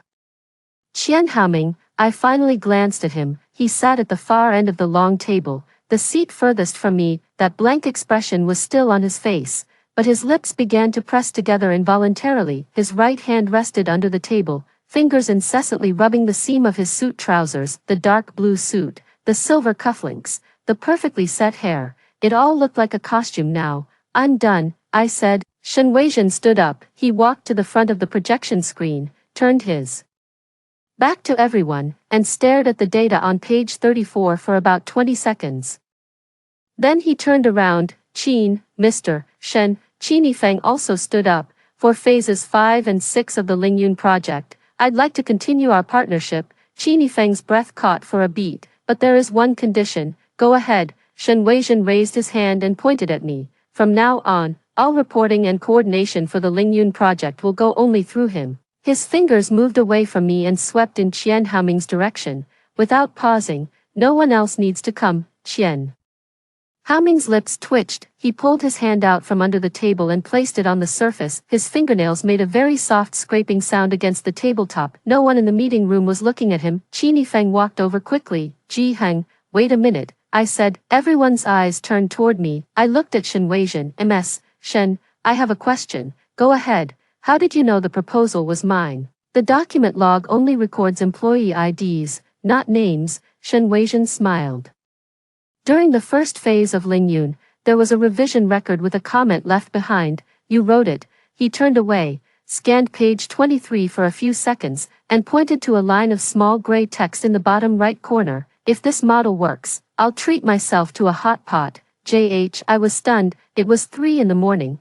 2 years ago, after finishing the 11th draft of Lingyun Phase 1, I was so hungry I could eat anything, and I casually wrote a line in the comments later. I forgot to delete it. When I saw that comment, Shen Weizhen said, I knew the person who made this project was a real person, someone who would promise themselves a hot pot at 3 in the morning. He looked at me. Did you treat yourself to it later? No, why not? Forgot. Shen Weizhen let out a hearty laugh. He patted me on the shoulder, with no light hand. Don't forget this time. After the meeting ended, the people from Jiaheng left. The people from launching media remained in the conference room. No one spoke. The air conditioner hummed. Qini Feng stood by the window, his back to everyone, both hands in his pockets. Zhou Zheng sat in a chair, his face buried in his hands. Qian Haoming still sat at the far end of the long table. His gaze was fixed on a glass of water in front of him, the surface of which reflected the light of the ceiling fluorescent lamp. He did not move a muscle. The silence lasted for about 30 seconds, then Qini Feng turned around. Everyone, leave now. His voice was very flat. Zhou Zheng, you and Fang Ying come to my office this afternoon. Zhou Zheng lowered his hand from his face. Okay, Qian Haoming, right here. You come too. Qian Haoming stood up. His chair slid back and hit the wall. There was a thud. He bent down to steady it, but his fingers slipped off the backrest. The chair was left crooked against the corner. He didn't try to straighten it again. He walked out of the conference room. He didn't look at me once, from start to finish. At the doorway, his right foot caught on the threshold. He didn't fall, but his shoulders slumped. In that moment, like a rope that had been taut too long and suddenly snapped, the door closed. Only Qini Feng and I were left in the conference room. He walked up to me. Ji Heng, Mr. Qin, can you tell me now? Are you leaving or staying? I looked down at the remote control in my hand. The PPT was still on the last slide. The gray note in the bottom right corner was still there. If this model runs successfully, I'll treat myself to hot pot. 2 years have passed. I never got to eat that hot pot. President Qin, I said, give me 2 days. 10, Tuesday afternoon, Qini Feng's office. He pushed a document over to me. Take a look. I looked down. Notice of position adjustment. Ji Heng, Senior Manager of the Market Strategy Department, reporting directly to the CEO. Annual salary, 650,000, plus stock option plan. I looked at that number, my fingers gently brushing the edge of the paper. This is the highest I can offer, Qini Feng said. Given the company's scale, I can't match Xingchen's 720,000. He paused, but there are a few conditions I can promise. First, you will have full responsibility for the Lingyun plan and all subsequent Jiaheng projects, and you can build your own team. Second, all future plans must credit the actual lead. Third, he took out another document from the drawer. The proposed disposition for Qian Haoming. I glanced at it. Demotion, transferred from marketing department head to administrative support, disqualified from year-end award evaluation. Fang Ying, written warning, transferred out of the human resources department. Zhou Zheng, quarters performance bonus forfeited, censured by circulating notice. I've already spoken with Qian Haoming and Fang Ying about their cases. Qini Feng placed the pen on the desk. As for Zhou Zheng, he's average in ability, but not a bad person. His problem is that he's afraid of trouble and doesn't dare to step in.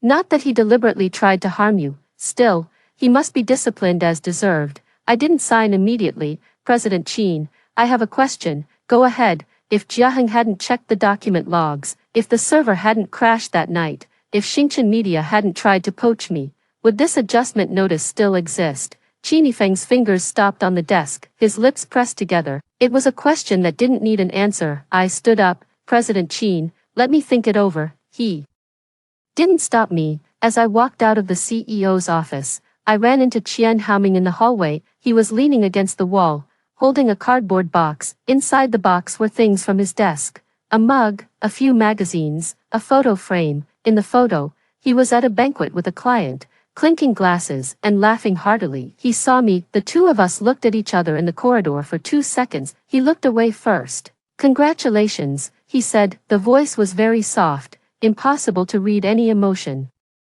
I didn't respond. He took a few steps toward the elevator, holding the cardboard box. Then he stopped. Jiaheng, yeah, the photo I posted in the group chat that day. His back was to me. I didn't mean to hurt you. He paused for a long time. I'm just jealous of you.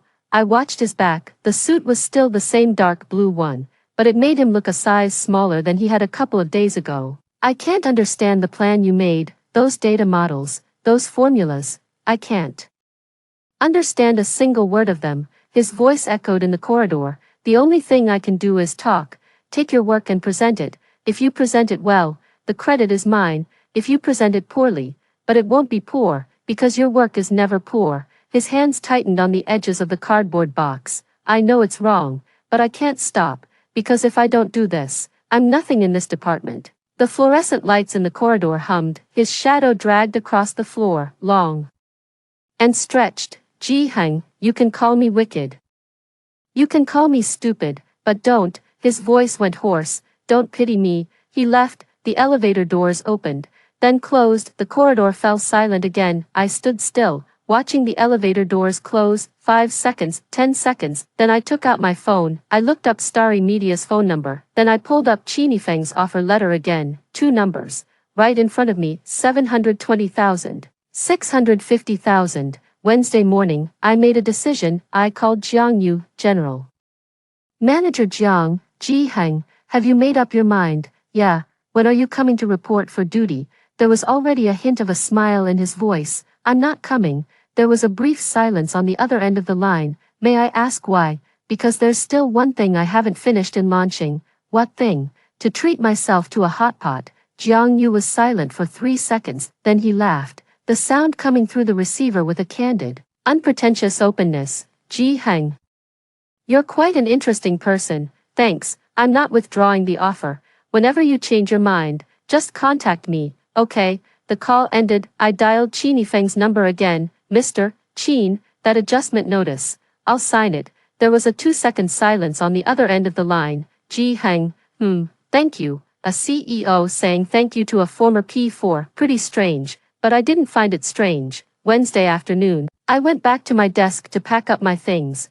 Not resigning, just moving to a different workspace. From the corner of the marketing department to a spot by the window, sunlight could directly reach the desktop. Suka bounced over to help me move. Jiaheng, your new desk faces south. There's sunlight. Yeah, aren't you thrilled about it? Not bad. Can you at least give some reaction? Do you know the whole company is talking about you right now? The man behind the Lingyun plan. The ruthless guy who brought down the company in his sleep, who came up with those names. Xiao Chen. He posted something on the company intranet. The title is, She Cleared Her Throat. To Jiaheng, you can turn off your phone, but don't keep it off too long. My hair can't take it anymore. I put the last folder into the drawer. Sit down. The chair at my new workstation is better than the old one. No more squeaking. Sunlight streamed in through the window. Warm. On the desk sat a new mug, a gift from Xiao Chen, with a line printed on it, IT emergency contact.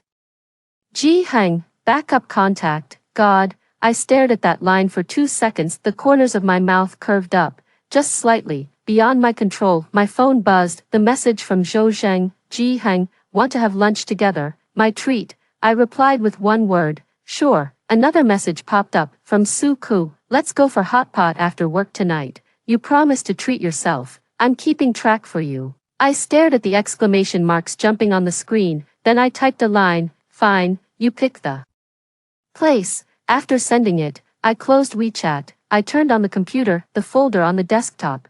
Soaring plan, phase 5, empty. I created a new document. The cursor blinked on the white page. One moment, one moment, one moment. The sunlight outside the window slowly moved over and fell upon my hand. The April sun was neither warm nor cool, just right. I placed my fingers on the keyboard. I began to type. That evening, at the hot pot restaurant, a copper pot, spicy broth bubbling, tripe dipped 7 times and lifted 8. Suku was rinsing fatty beef across from him. A Sichuan peppercorn stuck to the corner of her mouth. She chewed it as she spoke, hissing between words. Ji Heng, have you checked the company group chat? There are over 80 replies under Xiao Chen's post. Haven't looked. You're not even a little curious. Not curious. Don't you want to know what everyone said? I picked up a piece of tripe and cooked it in the pot for 6 seconds. If you want to say it, then say it. Suku's eyes lit up. Someone said, Ji Gu, can you stop turning off your phone? If the server crashes again, all we can do is pray to the heavens. Another said, I suggest the company give Ji Heng 3 phones. If one is off, there are still 2, the best one is. She laughed so hard she nearly choked. Someone said, at the next team building event, I suggest we weld Ji Heng onto the plane. I chewed on the tripe, not smiling, but the corner of my mouth twitched. One twitch was enough. Suku saw it and laughed even louder. The red oil in the pot was boiling furiously. Chilies and Sichuan peppercorns tumbled across the surface, steam rising and blurring that overly cheerful round face across the table. 3 in the morning, 2 years ago. In the footnotes I wrote, if this model runs successfully, I'll treat myself to a hot pot dinner. Today, the model ran successfully, and I had the hot pot. I picked up the glass of iced beer in front of me and took a big gulp. It was cold, cold to the core. I set the glass down and wiped the foam from the corner of my mouth. The city outside the window lit up, traffic, neon lights, and the shadows of pedestrians intertwined on the glass. An April night, neither too cold nor too warm, just right. Story 2. Both my master and the flower thief were poisoned with an aphrodisiac. After some thought, I gave the last antidote pill to my master. In my past life, I committed an unforgivable sin out of selfishness. For this, I received severe punishment, reborn.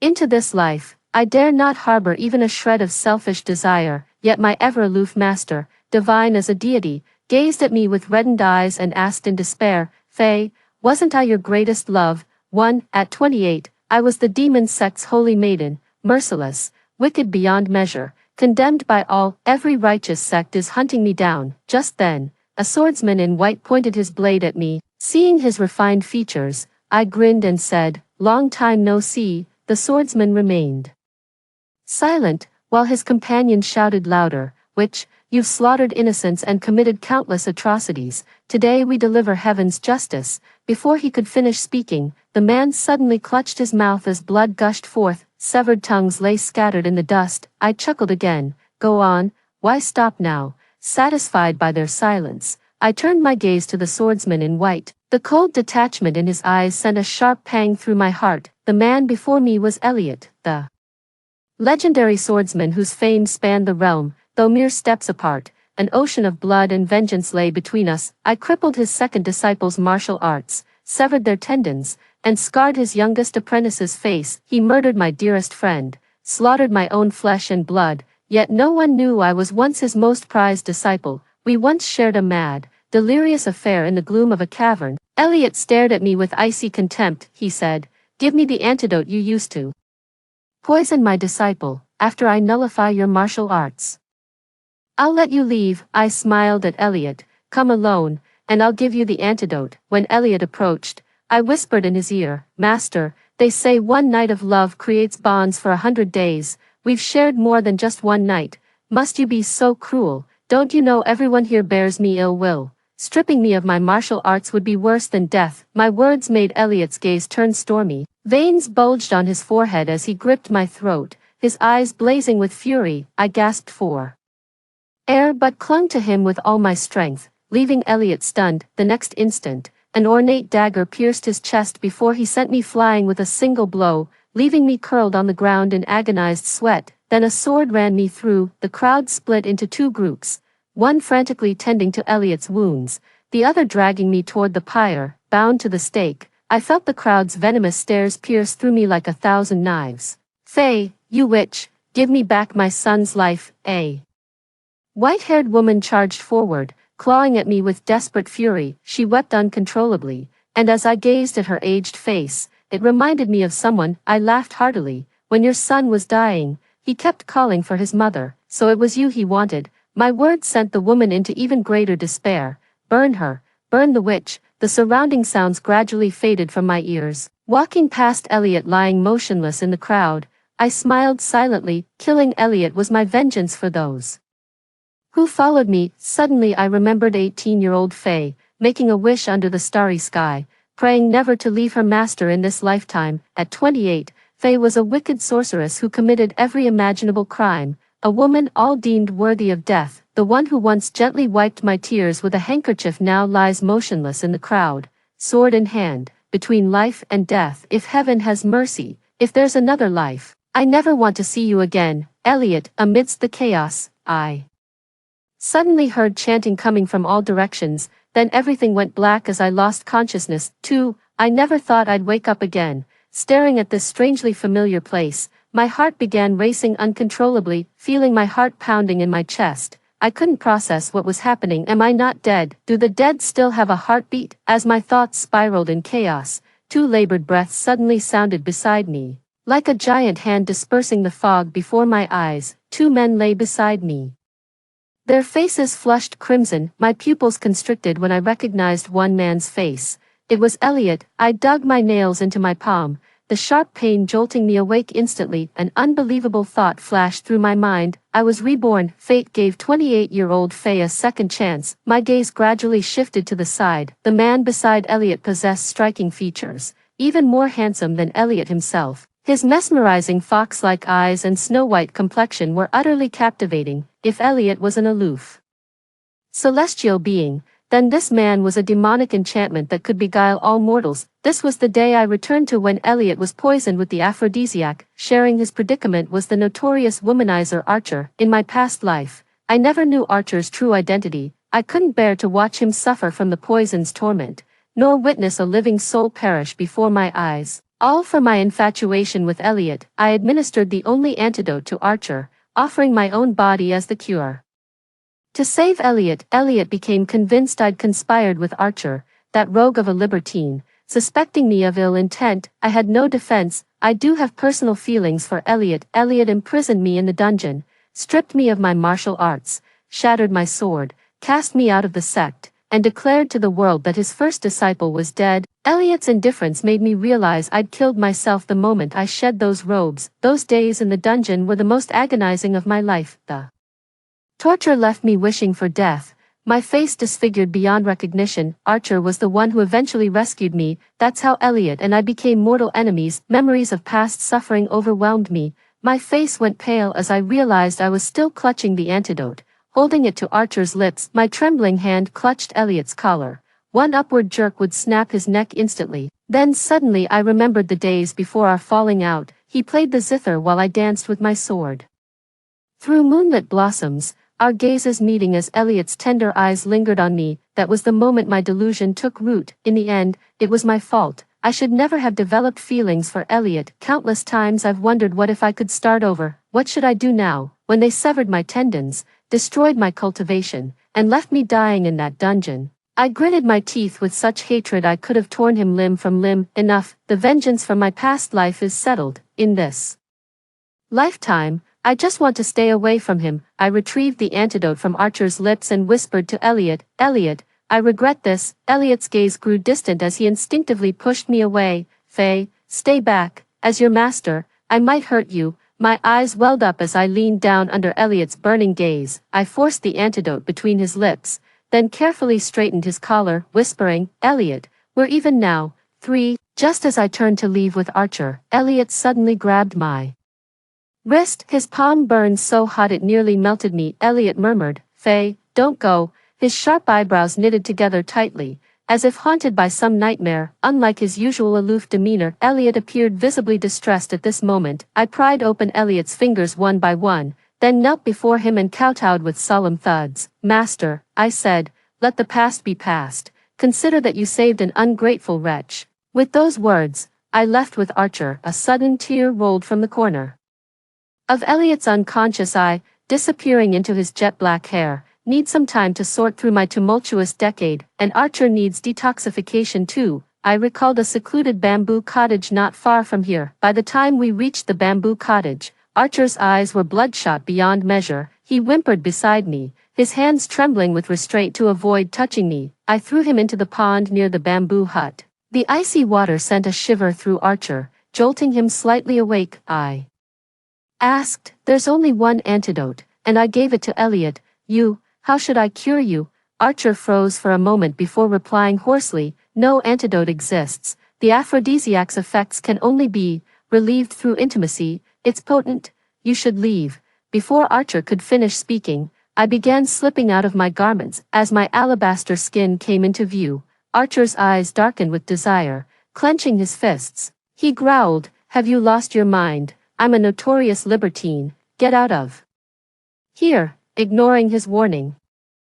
I stepped into the moonlit pool. When I stood before him, veins bulged at Archer's temples. With a feral growl, he seized me and dragged us both beneath the water's surface. In the chaos, I suddenly remembered my past life, lying half-dead in a dungeon, gnawed by rats and snakes. When Archer appeared before me like a divine savior, he pulled me from the storm of blades, then took a fatal arrow meant for me. Tracing Archer's striking features with my fingers, I murmured, "Now we're even." When I came to, Archer was curled up in the corner. I couldn't help but chuckle at the sight of his tall frame curled up in such a comical position. Seeing me awake, Archer flushed crimson and shut his eyes, pretending to be asleep. Watching his trembling eyelids, I didn't call him out, just smiled silently as I dressed. Archer finally broke the silence. "I'll take responsibility. Where do you live? I'll come properly to propose." I couldn't help but chuckle. "Aren't you supposed to be a notorious womanizer?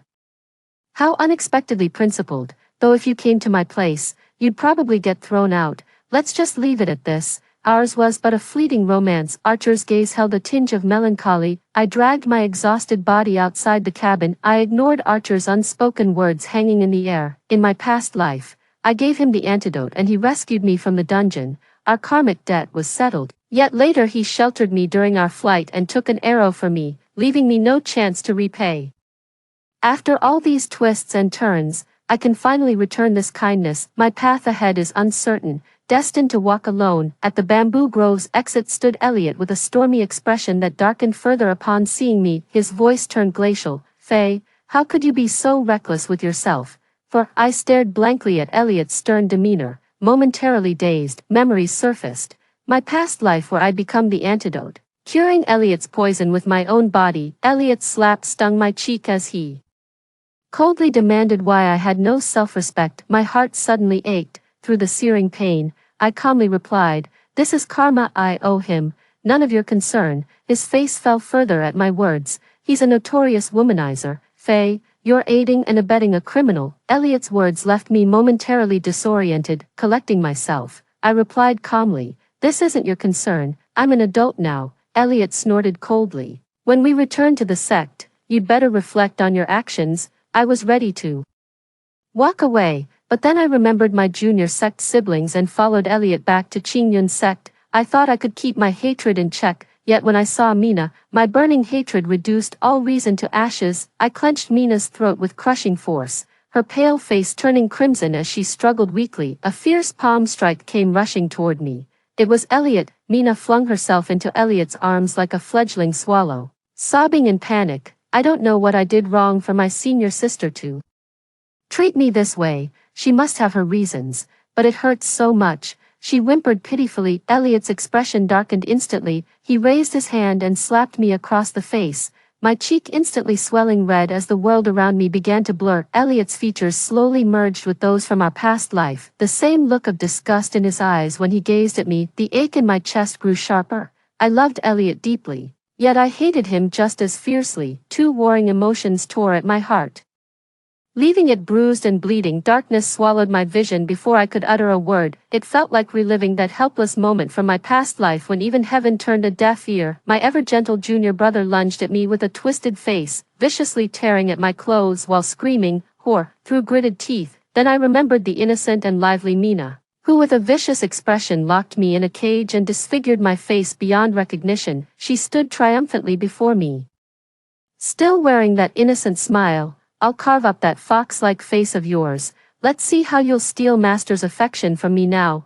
In a daze, I found myself standing in a blood-soaked courtyard. My childhood nanny lay motionless on the ground, her fate unknown, while Elliot casually watched me, gripping a blood-stained longsword. The exhausted archer, also covered in blood, took the fatal sword strike meant for me, coughing up blood. He desperately urged me to run. My heart ached so fiercely that I wanted to perish together with the person before me. The darkness behind me surged like a tide, and though I struggled desperately, it still swallowed me whole. In the darkness, a warm hand rested on my forehead. I jerked awake to find Elliot sitting by my bed, checking my temperature with his hand. My body stiffened as I instinctively slapped Elliot's hand away. Elliot's face darkened.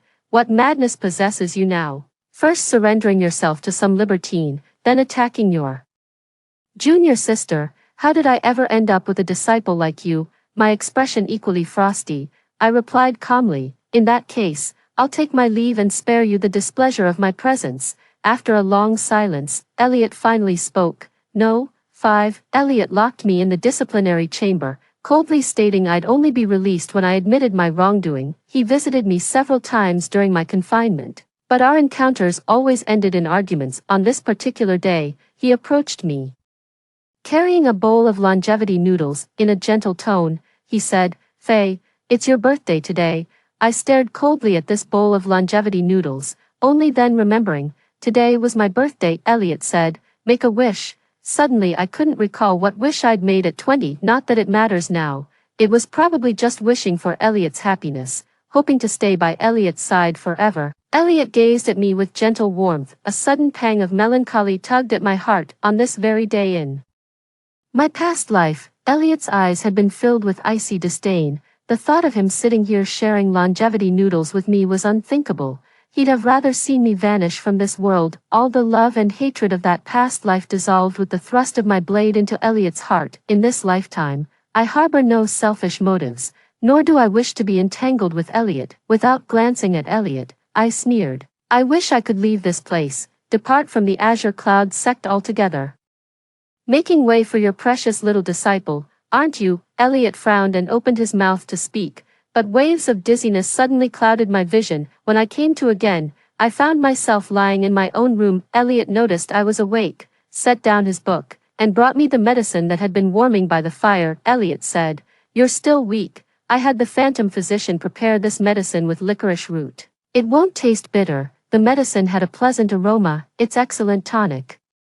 Yet I detected something off about its scent.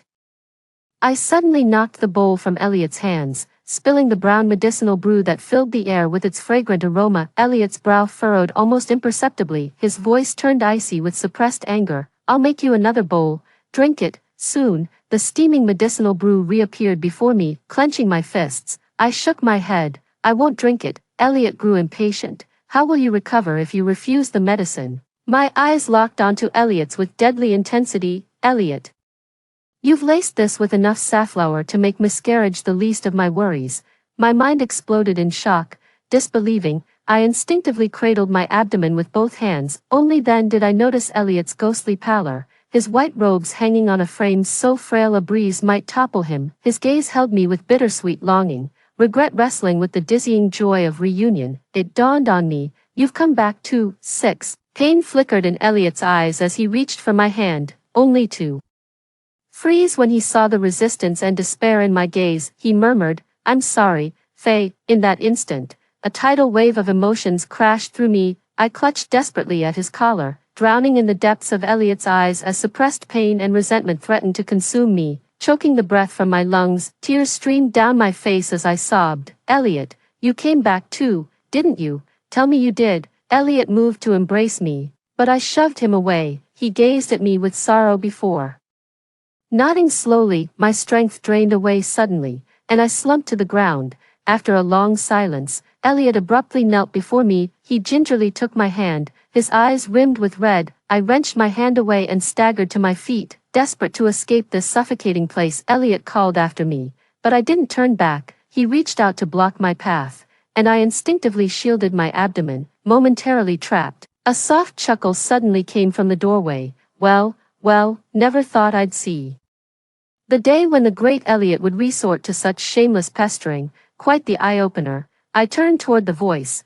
It was Archer. Archer slipped quietly to my side and pushed Elliot's obstructing arm away. Elliot watched helplessly as Archer and I walked away, his voice trembling with sorrow. Faye, are you leaving with Archer again? I turned back to see Elliot's eyes bloodshot with anguish. He asked me desperately, Faye, didn't you love me most? Why are you abandoning me? Even Asher, will you forsake him too? He's been missing his mother terribly. The mention of Asher's name made me freeze momentarily. Archer sneered from the side. Elliot, you keep preaching about noble principles.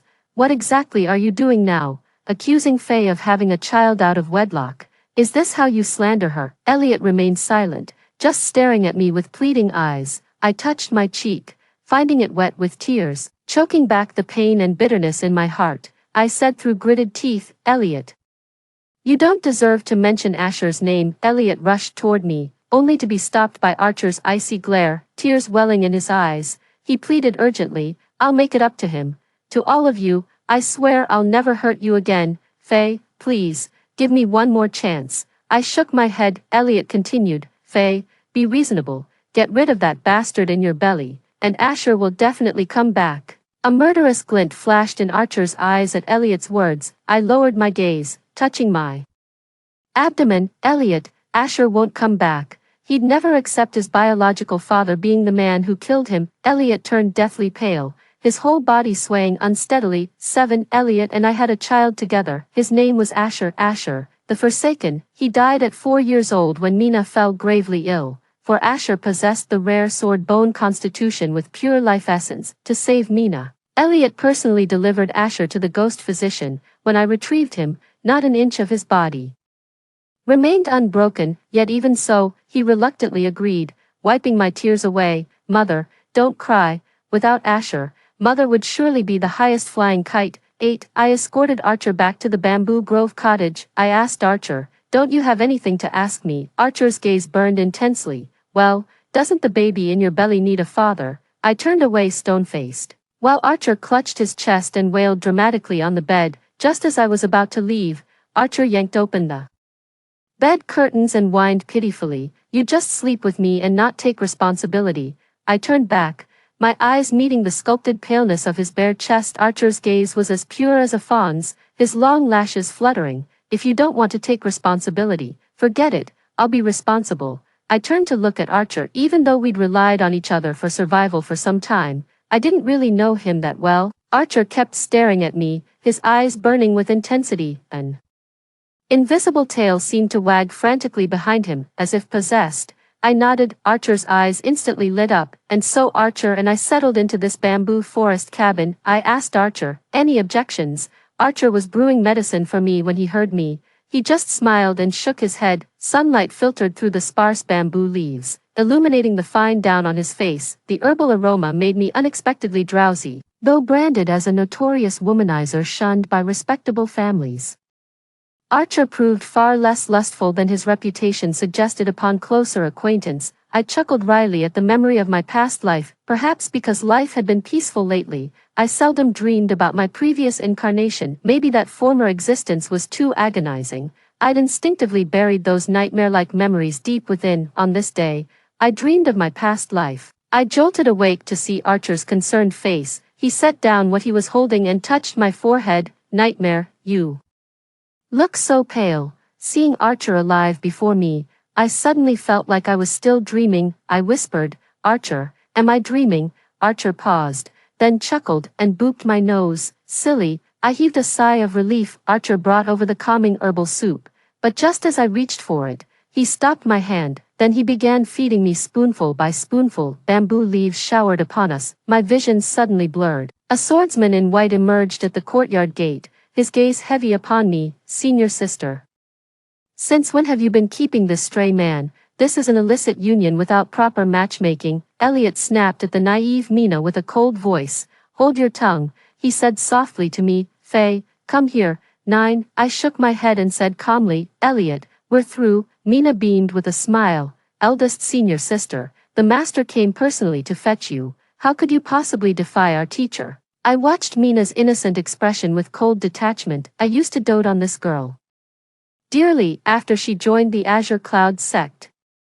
I guided her through its ways. Whenever she was bullied, I'd stand before her as her shield, yet she viciously disfigured my face with a monstrous expression. I can't fathom what I ever did to wrong her. Reborn into this life, I finally see the darkness she hid beneath her innocence. Only Elliot remained blind, never seeing the truth. Seeing the eager look on Elliot's face, I sighed and said, "Let's talk." The moment I finished speaking, Archer and Mina's expressions darkened instantly, but they said nothing, just watching intently as Elliot and I walked away. Elliot gazed at Archer's retreating figure and remarked with meaningful undertones, "So you went with him after all." I chuckled. "He's the second person to come to my rescue, isn't he?" Elliot's gaze darkened slightly. "Faye, perhaps there's been a misunderstanding between us. I admit, ever since that incident, I've been avoiding you. I just don't know how to face you, or how to face myself, but I've figured it out now. Faye, I'll shield you from all those vicious rumors.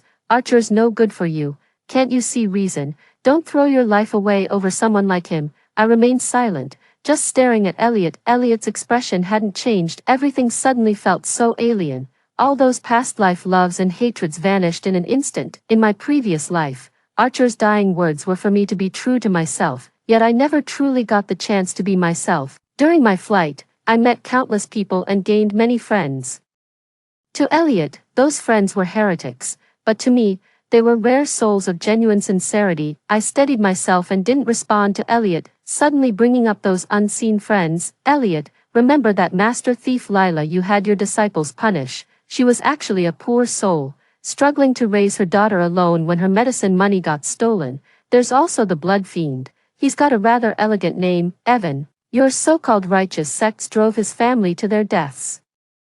Look closer, and you'll find every person he killed had dirty secrets. That includes me." Elliot, do your homework before you come preaching. 10. Perhaps Elliot's arrival triggered the nightmare I had that night. Archer was dead, and with my broken body, I began to hide and wander. When I reached a tidy little courtyard, I could hold on no longer and collapsed at the gate. At that moment, I thought, just let it be, so be it. Then Lila appeared. She looked at me, settled me in, recognized me, yet didn't turn me in. Lila said, "I'm a villain, you're a fugitive. We make quite the pair. You'll stay here with me." I wanted to bring Asher back, but with all my powers stripped away, Lila took me to the demon sect where I became their holy maiden. The demonic cultivation techniques are excruciating. Lila stayed by my side through it all. Eventually, Lila became my right-hand enforcer. One day while we were out, we encountered Evan being hunted down. Lila's soft heart couldn't bear to leave him, so she saved him. I once asked Lila, "You're always so tender-hearted. Aren't you afraid of saving someone who might be bad?" When I asked this, Lila was dressing Evan's wounds, her eyes crinkling with a smile. "As long as I'm capable enough, I can protect myself. What if after you save him, he turns out to be just like those people?" Lila knew I was referring to those so-called noble sects. After a long silence, she said calmly, "I'll kill him." Evan didn't leave after regaining consciousness. He seems to have taken a liking to Lila, which makes me happy. All my friends deserve a bright future. It's their presence that kept me from becoming a truly wicked cult leader. Human nature is unpredictable. We've done evil deeds, but also good ones, and there are those who try to pin their faults on us. I can't defend myself.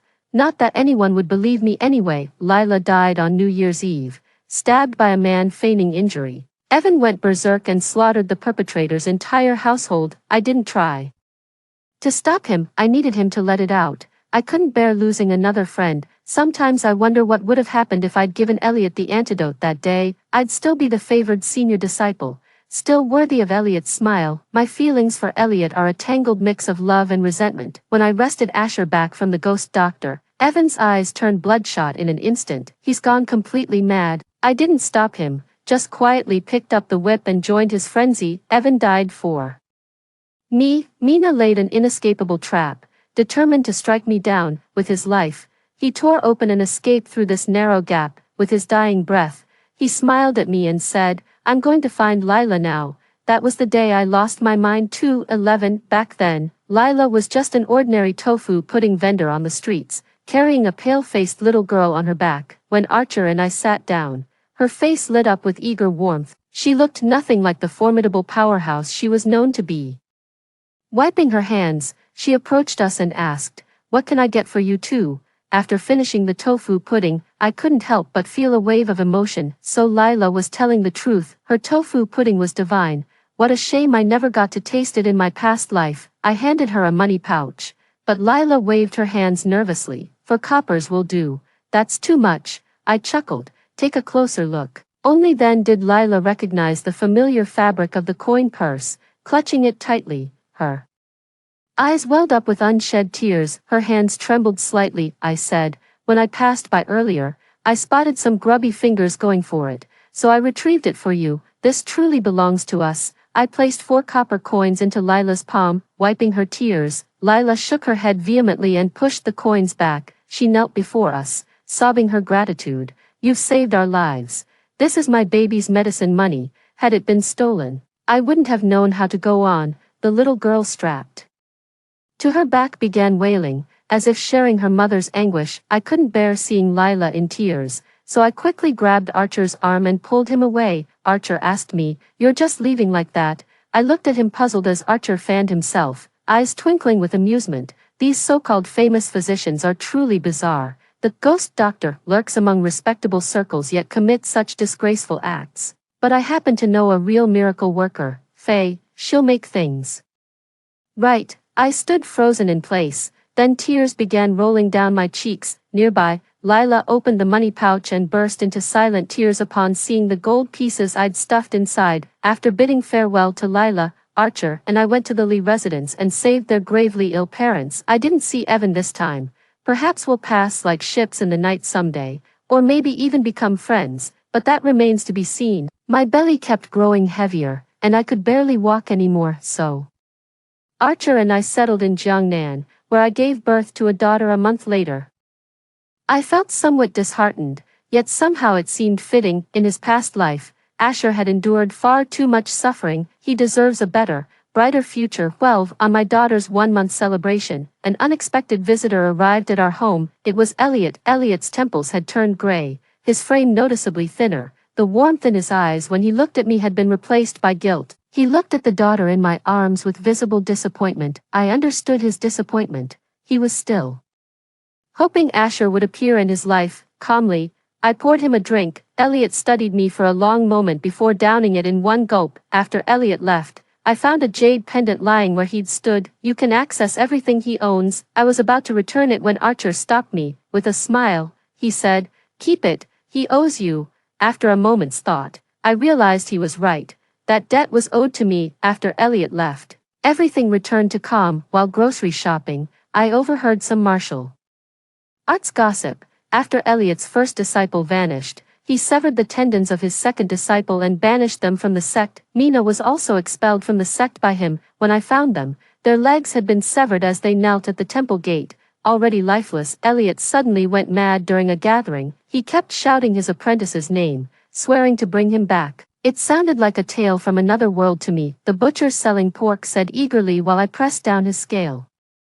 "Don't shortchange me when I'm not looking." The butcher chuckled darkly. Not far away, Archer held a 3-year-old girl in his arms, helping her fly a kite. Sunlight bathed them as they waved at me with laughter. I called back and followed after them. Side story. After Faye's death, Elliot lay in bed staring into the pitch-black night sky. His mind was flooded with visions of Faye. He couldn't articulate his feelings for her, yearning to keep her close yet desperate to push her away. "Elliot, you're such a coward." Lost in thought, Elliot drifted into a deep slumber. He dreamed of Faye blushing as she slowly undressed him. He wanted to scold her, but a spark ignited within him, setting ablaze his deepest desires, compelling him to pull Faye into an embrace. Waking in a sweat, Elliot wiped his brow and made his way to the hills behind the house. 2 small mounds rose silently on the back hill. Standing before the mounds, Elliot suddenly found tears streaming down his face. Another decade had passed. Elliot became the most reviled villain in the martial world,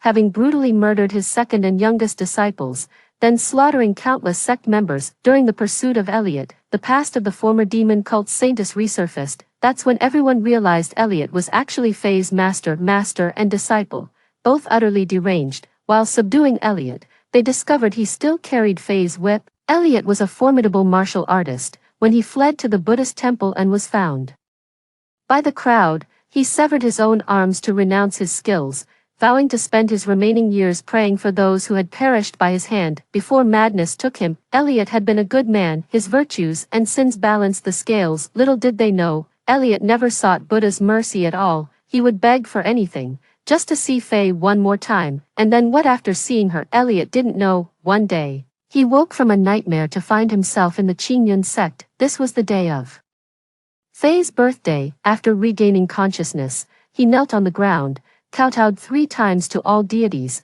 then painstakingly prepared a bowl of longevity noodles. He'd been making these longevity noodles for 40 years. The motions were second nature now. When he saw Faye, tears welled up in his eyes, though he couldn't fathom why Faye chose to give him the antidote in this lifetime. But it didn't matter, as long as she's safe and sound. Elliot thought, if this were a dream, he'd never want to wake. Age must be catching up with him. He'd forgotten so many things, yet Faye's memory remained. But when those lost memories came flooding back, it hit him, Faye was gone forever. Story 2. My brother tricked me into coming home for no apparent reason, which initially made me quite angry. Why did you guys buy so much stuff? An official notice read, all residents, please return to your homes. The entire city's residential areas are under lockdown. It felt like the end of the world, and I was unprepared, but my family, whom I've rejoined, took me in, and we all hunkered down together in our 4-story house. It was a clear and sunny noon when I had just finished my morning work and was heading to lunch with my colleagues. My phone started ringing urgently. Thinking it was a work call, I almost ignored it, but then I saw that the caller was my twin brother. Owen, sis, come home quick, something's happened to Dad. His voice was filled with urgency. What happened? I became anxious instantly. It's hard to explain over the phone. Just come back.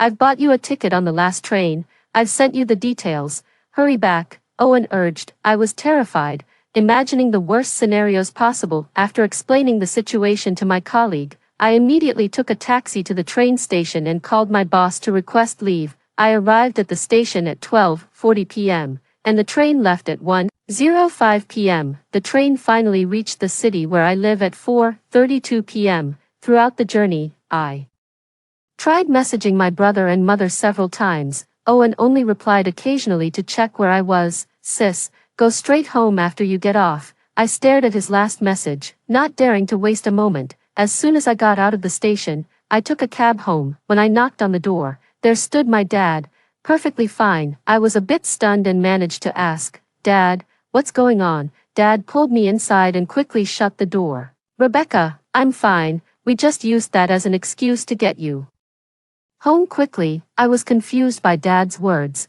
What do you mean? Where are Owen and Mom? Dad didn't explain much, just mentioned, they've gone to get supplies, and I just had someone reinforce the doors and windows. Why are you preparing supplies? I asked, puzzled. Just then, Owen came in carrying large boxes, and Mom followed with bags of stuff. Dad, there's more in the car, help me with it, Owen said breathlessly. Sis, you're back? Good, he said as he set down the items, watching them bring box after box into the house. My confusion peaked, and I even felt a bit angry. What's all this for? Why did you buy so much stuff? I directed my anger at my brother first. Why did you lie about something happening to Dad? He's fine, Owen wiped his sweat. Sis, there's no time to explain. You rest for a bit, and we'll go out again. Wait for us at home. You'll understand soon. Owen hurried out, then dashed back in. Oh, and sis, I have a task for you. Here are 4 iPads, all 512 gigabytes.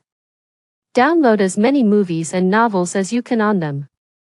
Whatever you want to watch, just download it. I watched them drive away from the window. What the heck? Speechless, I sat on the sofa and glanced at the train ticket for the return journey. I also searched for highly recommended novels and movies and started browsing on my phone. Suddenly, a news alert popped up. A mysterious new virus emerges in Country M. I skimmed through it briefly. Far away in Country M, a highly contagious new virus has emerged, infecting thousands within just 3 days and drawing widespread international attention. In an official video, several disoriented individuals were seen wandering the streets, attacking and biting anyone they encountered. The bitten victims bled profusely from their necks and collapsed, only to rise and wander like their attackers after some time.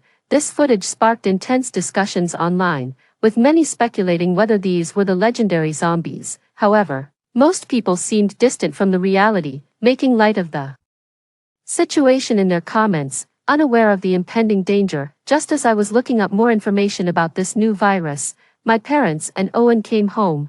They brought several large boxes from the car, which I helped move. After we finished, the first floor of our usually vacant house was completely filled. "It's about time," Owen said, glancing at the clock which pointed to 6 p.m. We all sat down to rest in the living room on the second floor, which was also crammed with various supplies. I was about to share the news about the virus in America, but Owen spoke first. "Sis, I know you have a lot of questions. Let me explain something to you. In about half an hour, our country will be attacked by a new type of virus infection. For some unknown reason, there are outbreaks in multiple places, with many cities reporting zombie-like attackers." Owen paused, took a deep breath, and continued, "Mom, Dad, and I have returned from that world. We experienced a world ravaged by zombies, but it seems you don't remember any of that. When the virus suddenly broke out last time, we lost contact with each other and didn't know what happened to you. In that world, I was killed by a zombie, but when I woke up, I found myself back at noon today. I immediately called our parents and rushed home, only to find they also knew what was about to happen. So we hurriedly called you to come back." That explained why my brother, who works in the provincial capital, was also at home. I worked in a neighboring province and had a longer journey home. After they went shopping for essential supplies and all the tools they could find, I came back and covered some areas they hadn't thought of, Owen added. As I slowly absorbed this shocking news, I couldn't help but ask, "So, what happened in your last life?" The three exchanged glances, their eyes filled with complex emotions. Owen said, "Sis, it was a hell on earth I hope you'll never have to see." Our usually quiet father also spoke softly. "In our last life, your mom and I just stayed at home without preparing any supplies, but unexpectedly, we were harmed by the people closest to us." We listened as Dad recounted his experiences from his previous life where he and Mom were actually killed by my uncle's family. We lived next door to my uncle's family, but our relationship was very distant, almost non-existent. After a dispute over caregiving for our elderly parents, my father had severed ties with them, treating them like strangers even during holidays. In the previous life, half a month after the zombie virus outbreak, most families were running out of supplies.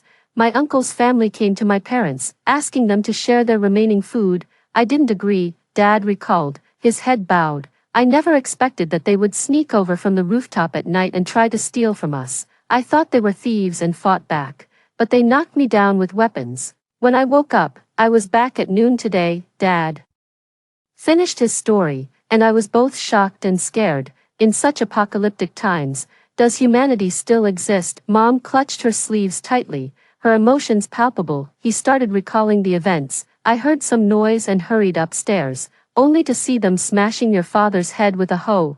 They then spotted me, captured me, and strangled me to death." These two casually spoken sentences encapsulated the agony of their past lives. Owen was extremely shocked upon hearing this. They had been busy stocking up and fortifying their house and hadn't had the chance to sit down and discuss these details. I was on the subway home from work when I saw a trending news about a zombie virus on my phone. Just as the train stopped at a station, several zombies rushed in and began ferociously biting people in the carriage. I hurriedly rushed off the train and fled, but there were even more zombies outside on the streets. People were falling down one after another, only to get back up.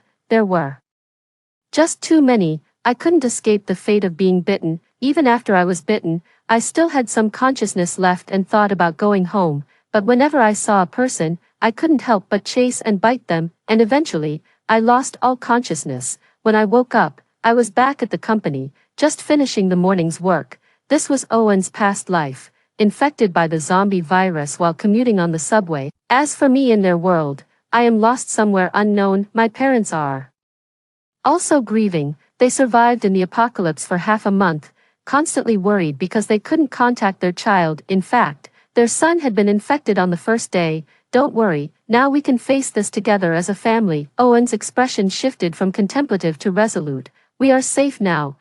Half an hour before the zombie virus outbreak, our 4-story, self-built home was filled with enough supplies to last a couple of years. My family and I began to categorize and organize the supplies we had bought haphazardly. 1. Food supplies: 30 bags of rice, 20 bags of flour, 30 barrels of cooking oil, 50 cases of mineral water, 10 cases of compressed biscuits, only 3 cases of milk due to its 6-month shelf life, approximately 50 kilograms of preserved food such as cured fish, duck, and sausage, about 30 kilograms of perishable fresh fruits and vegetables. 2 freezers for storing and preserving food, eggs and various meats filled all the freezers and refrigerators, 15 cases of instant noodles, vermicelli, and self-heating hot pots, 10 cases of long-lasting canned meats, various durable food items such as nuts and dried goods, miscellaneous items like salt, sugar, and sauces, various snacks bought haphazardly. 2.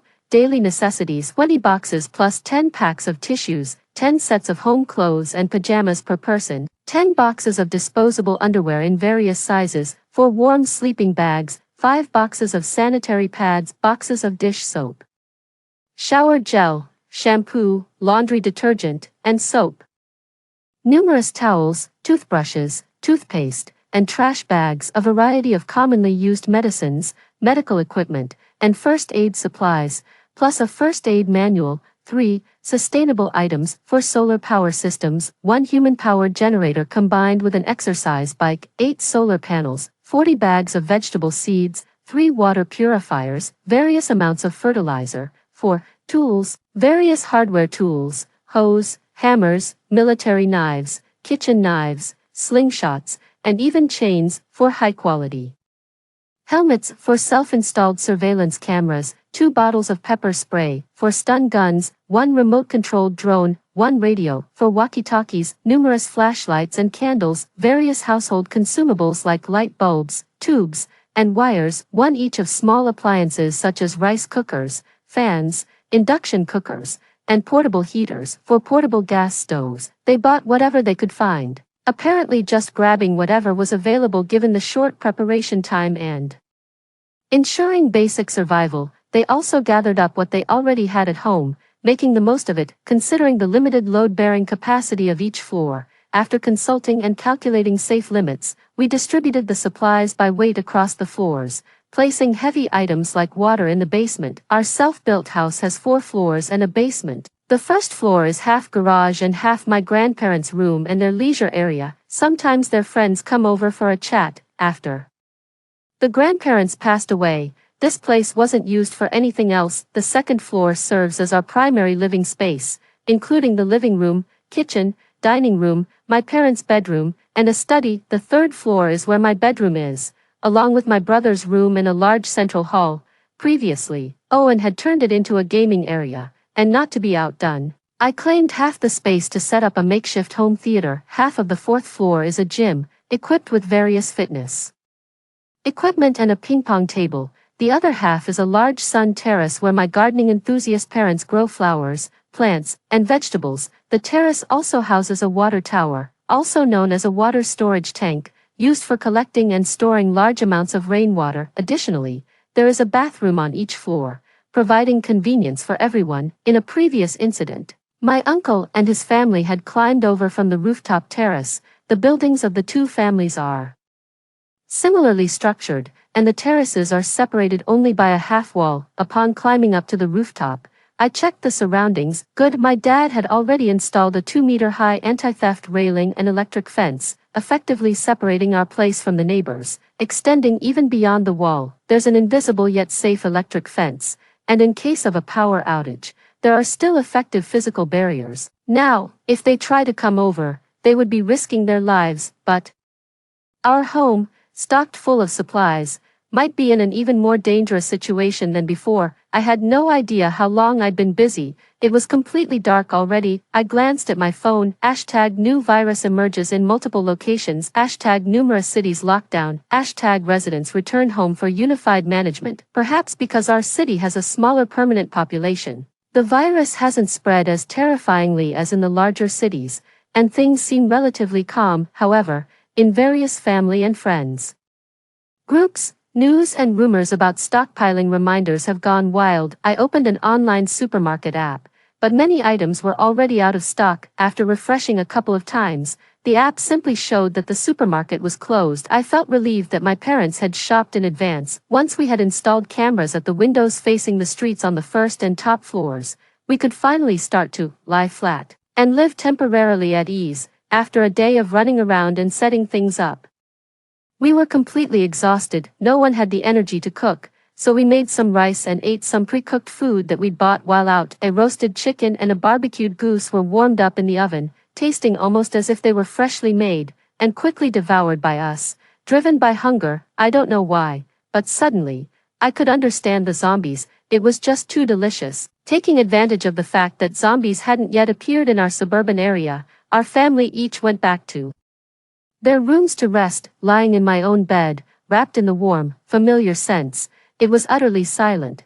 Perhaps the calm before the storm. I fell into a deep sleep. The next day, I woke up naturally. When I got up, my parents were already preparing breakfast, delicious egg pancakes, made with extra eggs for a chewy texture, freshly ground soy milk, each sip rich and unadulterated, fried ham slices sizzling in the pan, crackling as they cooked. With ample supplies and plenty of time, my parents poured their love into the preparation. What children miss the most when away from home is this simple, homemade taste. Owen, while eating breakfast, checked his phone to see which supermarkets still had supplies, thinking of stocking up more before the virus reached us. "They're all gone," he said, disheartened. "It's okay, we have plenty stocked up," Dad reassured him. "Yeah, better not go out now," Mom also said.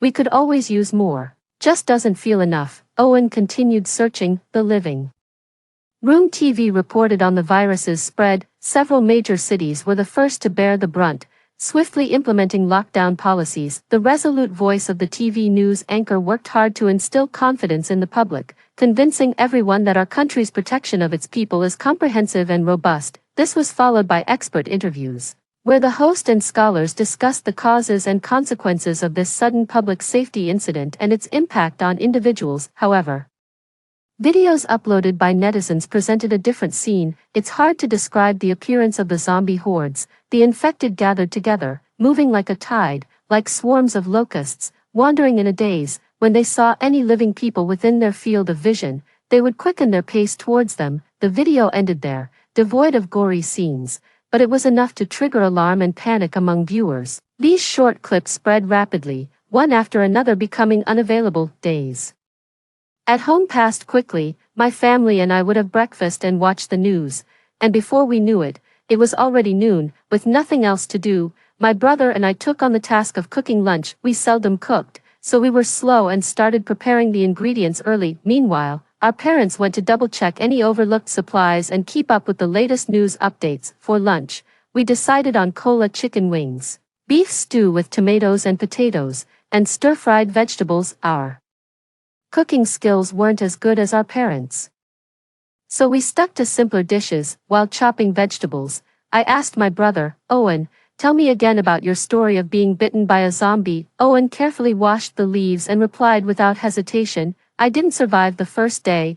I don't know anything. Like, as a zombie, what did you rely on to recognize living people from your own kind?" Let me think. "Oh, after becoming a zombie, I became particularly sensitive to sounds and smells. The footsteps of living people and zombies are different, and zombies have a smell of flesh and blood, sort of like the meat we're cutting now, whereas living people don't. It's quite easy to tell them apart." Owen even managed a mischievous laugh. "Just make the comparison, don't compare it to the food we're eating," I said, nudging him with my elbow. However, from Owen's words, it was evident that zombies could be distracted by smells. "Rebecca, Owen, come down here." Dad called us from downstairs. We went down to the hall and were surprised to find a dog there. Its clear eyes looked at us timidly. "Dad, what's this about?" we asked, looking to Dad for an explanation. "I was organizing supplies downstairs and heard something at the door, so I quickly checked the surveillance and found it," Dad said hesitantly.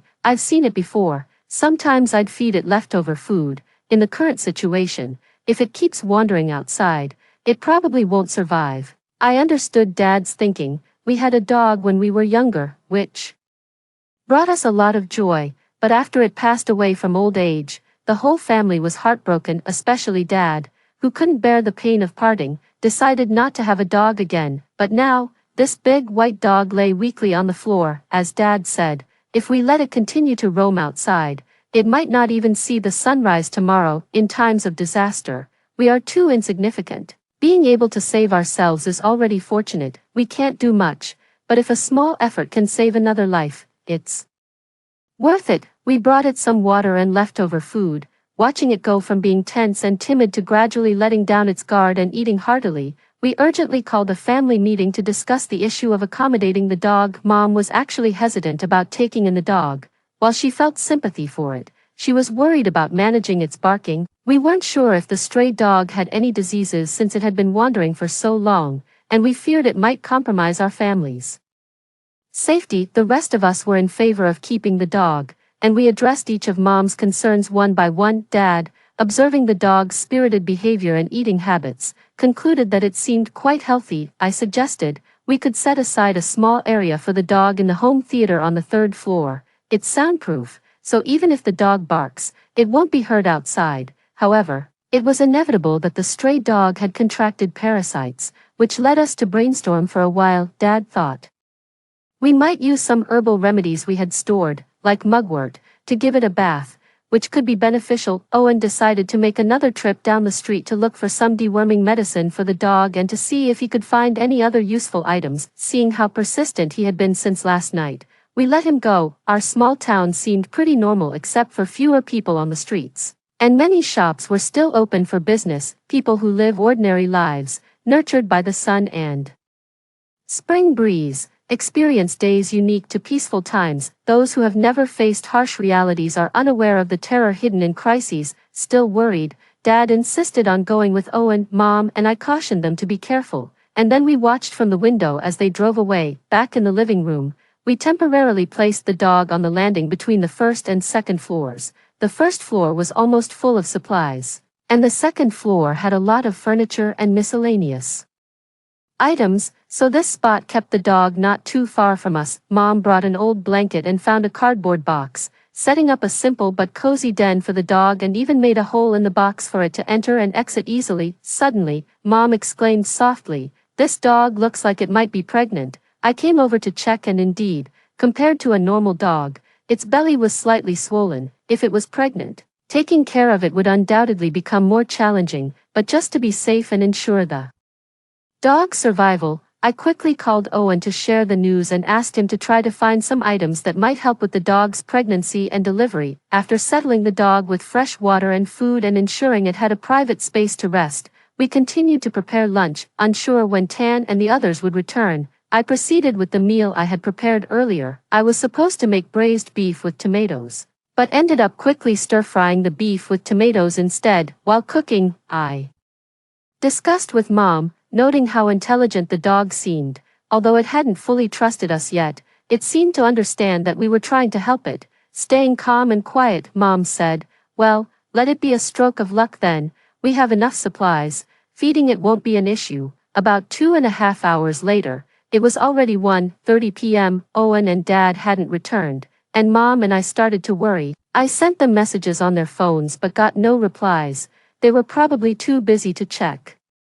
Calling them might disturb their shopping and hauling, so, with bated breath, we spent another anxious hour. Finally relieved when they returned, they drove home quickly, swiftly parking the car in the garage and only unloading their goods after closing the door. Mom and I went down to help. "The zombies have arrived," Owen said calmly, though his breathing was slightly rapid and tense. Owen shared what he and Dad had witnessed in the city center. Passing by the train station, he saw the square in front of the station in disarray. On closer inspection, some people with odd expressions were wandering aimlessly across the square, resembling scenes from online videos. Owen immediately recognized these as early symptoms of a zombie virus infection, a virus that progresses rapidly, soon leading to a more aggressive stage of indiscriminate attacks. Witnessing this scene, they abandoned their plan to go to the last supply point and immediately turned around to head home. Mom and I listened in silence, feeling a sense of relief mixed with lingering fear. We had thought that in our remote little place,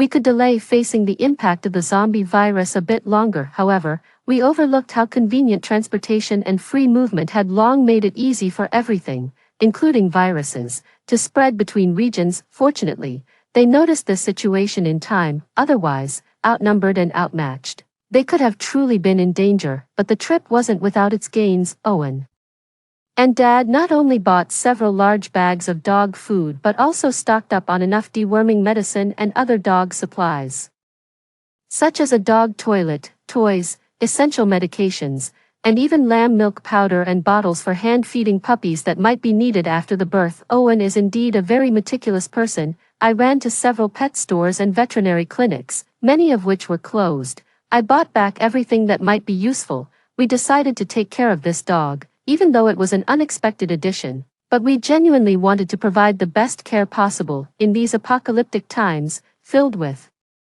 dangers. It's unclear if the little dog can comprehend what's happening. We hope he can be lucky in this apocalypse and that our family can safely get through these tough times. Because of this wish, we named him Lucky. During this shopping trip, Owen also bought 3 high-spec drones and related accessories, as well as privacy films for the windows. Panting with the effort, Owen said, "I hadn't planned on buying drones, but I saw a store with a promotional poster while I was on my way to the pet hospital, and I bought all the stock they had."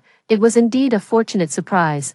We almost missed this crucial equipment. Equipped with various sensors and cameras, the drones can serve as our eyes and arms, allowing us to observe the outside world without leaving home. If necessary, we can even use them to interfere with zombies to ensure our safety. Dad brought in a display screen and a computer mainframe, bought from the same store. It can be used to display surveillance 24/7. They didn't make it to the last wholesale market, but fortunately, supplies weren't our biggest concern since we had prepared adequately the day before. Our family secured all the safety locks on our home's steel doors, and Dad thoughtfully adjusted the car's position to park it perfectly. Moreover, we applied all the privacy films that Owen and Dad had risked purchasing. From inside, we could clearly see outside, but from outside, one couldn't see into our home, adding an invisible layer of protection. After lunch, my brother and I almost forgot to ask for leave from work, so we submitted our leave requests through the work system. Though it might not seem important anymore, since we remembered, we went ahead and applied anyway. Our requests remained unchecked. During dinner, the news reported on the devastation caused by the new virus. Various places had implemented measures, with citywide lockdowns instructing residents to stay indoors. Our city was no different. I casually picked up a bag of snacks and found it was my favorite brand of wafers, which suddenly lifted my spirits. The warm yellow light illuminated our home's dining and living rooms, with Dad washing dishes in the kitchen, Mom cracking seeds while watching the news, and Owen nowhere to be seen, likely gone to check on Lucky. I felt an unprecedented sense of security and warmth, as if it were not the apocalypse, but merely an ordinary holiday. We were gathered at home, enjoying simple joys, with nothing else to do. I went to play with Lucky and found Owen there, with Lucky already licking his hand, showing they were getting along well. "Big sis, why do you think we were reborn?" Owen pondered, puzzled. "If Mom, Dad, and I were reborn, why weren't you?" I smiled. Maybe I survived till the end. Though I said this, I still couldn't make sense of their experiences. If they are reborn, are there other reborn people in this world? I then thought of our uncle's family. If they are reborn, perhaps this time they would also stock up on supplies themselves. Their actions, compared to the last time, will there be any changes? Lucky is free from these worries. He is happily licking the canned dog food Owen bought for him. After eating, he looks at us with a silly smile. After playing with Lucky, I returned to my room to ponder the issues Owen and I discussed today. We must not underestimate the evil in human nature, and we should prepare for the worst. This time, we could take the initiative. After a week of uneventful confinement at home, we have gradually gotten used to not going out. No matter how chaotic it is outside, our home is like a small safe harbor. We stick to a regular schedule, and our biggest daily dilemma is, what's for lunch, what's for dinner, what's for breakfast tomorrow? Since we still have plenty of supplies, we keep making delicious meals. Now we have the time to make those dishes we craved but never had the time to cook. The whole family can join in. We took the time to bathe Lucky And his bed has been moved to our upstairs living room to enjoy the central heating with us. He is a very obedient dog, hardly ever barks, and is very smart. After just 4 days of dedicated training, he learned to relieve himself in designated spots. Looking at his clean, fluffy appearance, he hardly resembles a stray dog anymore, except for a bald spot from a skin condition. Mom was initially opposed to keeping a dog, but now she tenderly applies medication to him every day, hoping he will recover soon. Lucky has become very attached to my mom. Now, while she watches TV series on the couch, Lucky lies underneath, warming her feet. Every day, we observe the street through windows covered with privacy film, from the initial calm to the occasional appearance of zombies in the alley right in front of our house, and now more zombies wandering around. It's all happened within a week. As for the neighbors nearby, we haven't seen anyone leave their houses. Some might be away for work and not at home, or perhaps they are following the government's advice to stay indoors to ensure their safety. We can only assume. Our uncle's family next door is definitely home,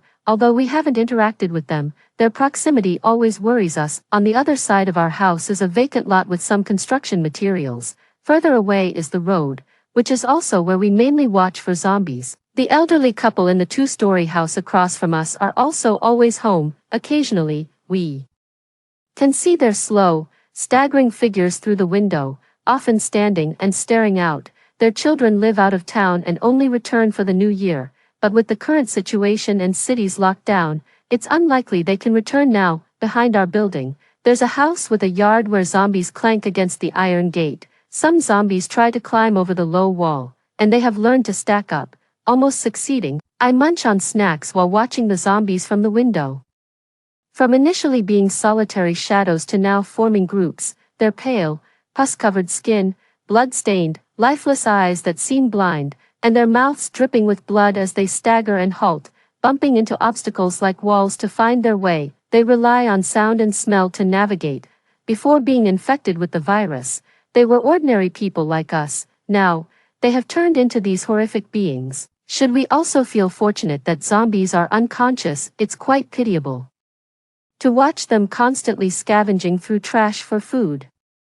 Last time, Uncle entered our house about half a month after the apocalypse began. Now, it's been a week since this apocalypse started. For our own protection, we also need to take some action. I call my family together, and we all sit around the couch. I share my idea. Mom and Dad, we should call Uncle now. 5. Mom and Dad are surprised and quickly ask why. Let's show some vulnerability and tell him we're running out of clothes and food, and we're on the brink of starvation. I won't do that, replies Dad, clearly upset. He hadn't been in contact with his uncle's family for 5 or 6 years. For him, reaching out to them was an act of seeking peace. Dad, you need to make this call, I explained patiently. It has to be you who calls, so they'll believe that our family really is at the end of its rope. I coached my father on what to say, sentence by sentence. After hearing my explanation, he finally agreed to my plan. He retrieved his mobile phone, held it far from his eyes, and squinted hard to find his brother's number in the contact list. After dialing, my father turned on the speakerphone. We waited in silence for the call to connect, the time feeling unusually long. Hello, my uncle's tone was unfriendly, but he answered the call. Hello, big brother. My father's voice trembled slightly from nervousness. How have you and my sister-in-law been lately? What do you want? My uncle clearly wasn't interested in exchanging pleasantries and didn't engage further. In a subdued voice, my father said, Big brother, I just wanted to ask if you have any spare food. The kids are really starving. We don't have any spare. We barely have enough ourselves. Don't bother me. My uncle snorted coldly and hung up the phone. I urged my father to try calling again, but this time my uncle did not answer. I nodded at my father and we exchanged a knowing smile, signaling that it was enough. The call wasn't long, but our main message had been conveyed. My uncle now knew that our family was out of supplies, and since my brother and I were home, he probably wouldn't target us first for looting. It's uncertain whether my uncle would consider us as hypothetical enemies in his scramble for supplies, increasing his precautions against us. Their heightened wariness towards us might actually be a good thing, making it more advantageous for us to strategize from a position of seeming weakness. Fortunately, our pretense of vulnerability was backed by strong material resources. That night, We enjoyed a hot pot meal. The weather had cooled down a bit, and the hot pot broth bubbled warmly, its aroma filling the air. Of course, we made sure to close the doors and windows tightly to keep the scent from escaping. The steam rose to the ceiling as we indulged in various fresh meats and vegetables, our happiness indescribable. From that night on, we began taking turns keeping watch. As zombies became more numerous and people's supplies gradually dwindled, our danger increased. Owen had modified the third-floor game room into a surveillance center, where the screens displayed live feeds from our 4 cameras around the clock. Drones, radios, and walkie-talkies were also placed in this area. The first few nights were uneventful, and we kept one person on watch while the rest of the family could sleep peacefully. On the 6th night of keeping watch, the 14th day since the zombie apocalypse began, the very day my uncle had invaded our home in a previous life, there was movement on the monitors. It was my turn to keep watch with Owen. I had just finished my shift and gone to bed when Owen woke me up. "Sis, come quick and take a look." Barely able to open my eyes, I threw on a coat and struggled to get up. On the monitor facing the empty lot, a few zombies staggered slowly, perhaps due to the cold weather. "Look here," my brother pointed to a corner of the screen. Through the night vision, we could clearly see 3 figures approaching the house of an elderly couple across the street. One of them used some tool to easily unlock the back door, while the other 2 carried items and looked around cautiously. The trio entered the elderly couple's home and moved out of the camera's range. Owen and I looked out the window again. The street lamps dimly lit the street, which was beyond the reach of any surveillance. After a while, we saw the old man's figure nearing the window of their second-floor room. Pushed along by someone else, the old man struggled forcefully but was clearly outmatched. "What should we do?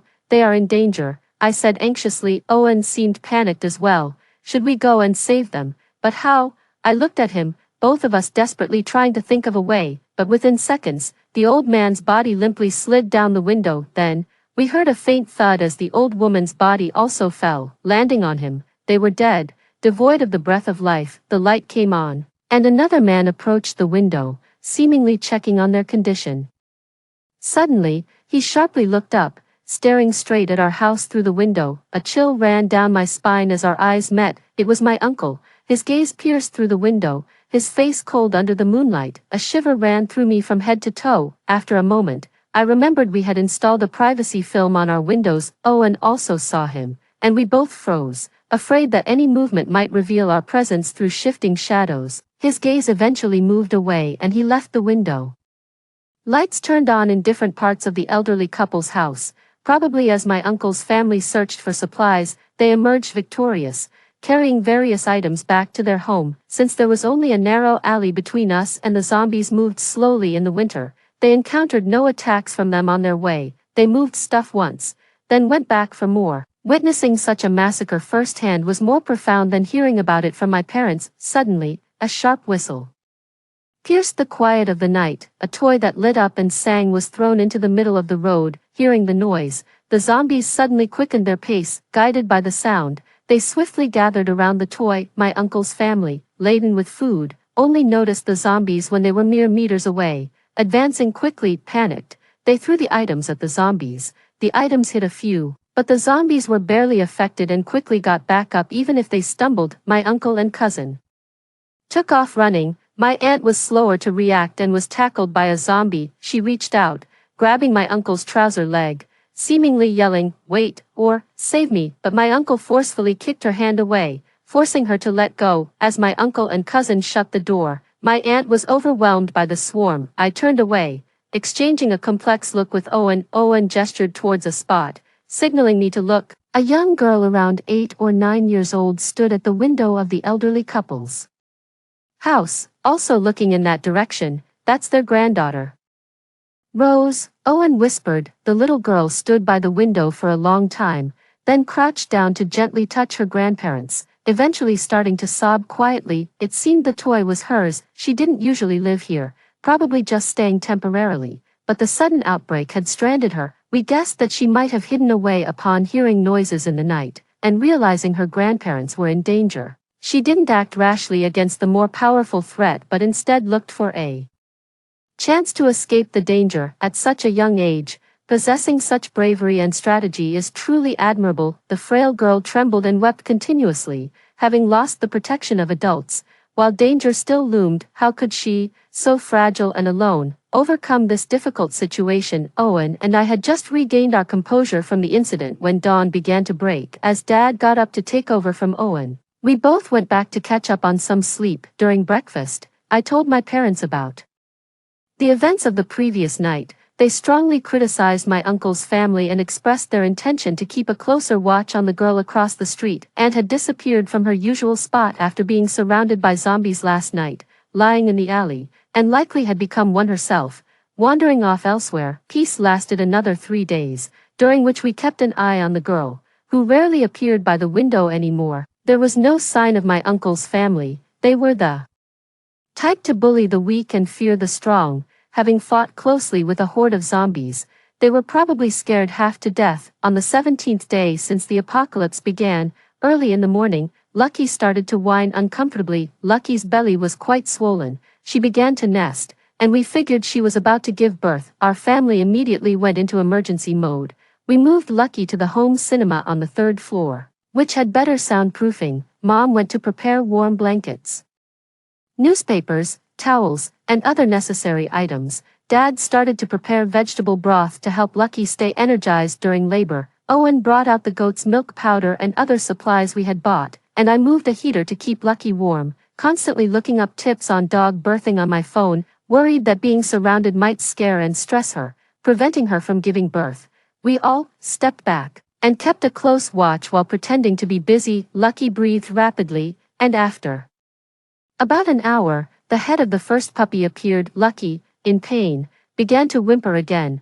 Seeing that the puppy was not coming out easily, Mom immediately sanitized her hands and helped pull the puppy out. Following the tips online, I instructed Mom to tear open the amniotic sac and pinch off the umbilical cord, after which Lucky would handle the rest. We cleaned the puppy's mouth, nose, and body with a towel and placed it next to Lucky to nurse. The first puppy was born successfully, and the next 2 followed more smoothly without any issues. Lucky gave birth to 3 puppies, each with different coat patterns, one mostly black, another mostly white, and one spotted. They clung tightly to their mother, eagerly suckling their first taste of milk in this world. By the time everything was done, it was past 2 in the afternoon. Lucky was exhausted, and we were dizzy with hunger. Fortunately, the birth went smoothly. We went to cook some food and let them rest properly. Dad, unable to leave Lucky alone, stayed by their side with a bowl in hand. In our moments of relaxation, we couldn't help but worry about the girl in the building opposite. Was she still living with her grandparents' corpses?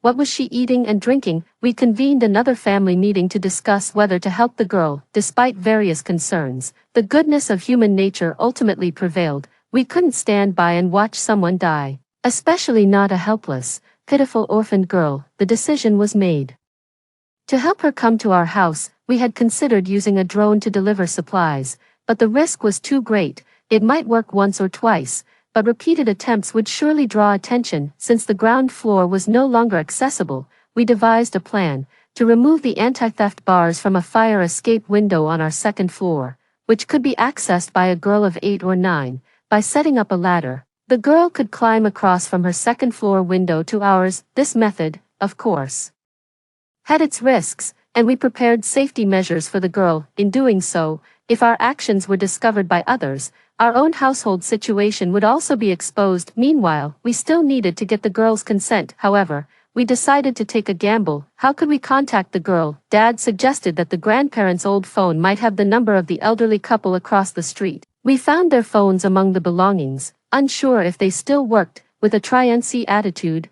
we charged the phones. Once the screen lit up, we tried operating it and found it still usable. We searched the address book for the elderly couple's names and found their number. Now the last hurdle remained.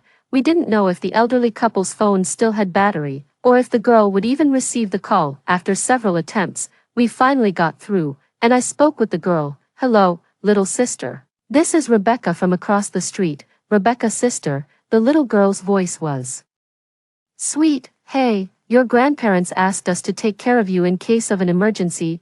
I lied, hoping it might ease her concerns. "My grandparents didn't tell me about this. I'll ask my parents." The little girl was still wary but rational. "Okay, can you call me back later?" Do your grandparents' phones still have battery? Can you find the charger? Let's keep in touch. I made arrangements with the little girl. In the evening, the little girl called us back. She was very sad. Rebecca, sister, I can't reach my parents. Rose, now it's up to you to decide. Don't be afraid. I will protect you.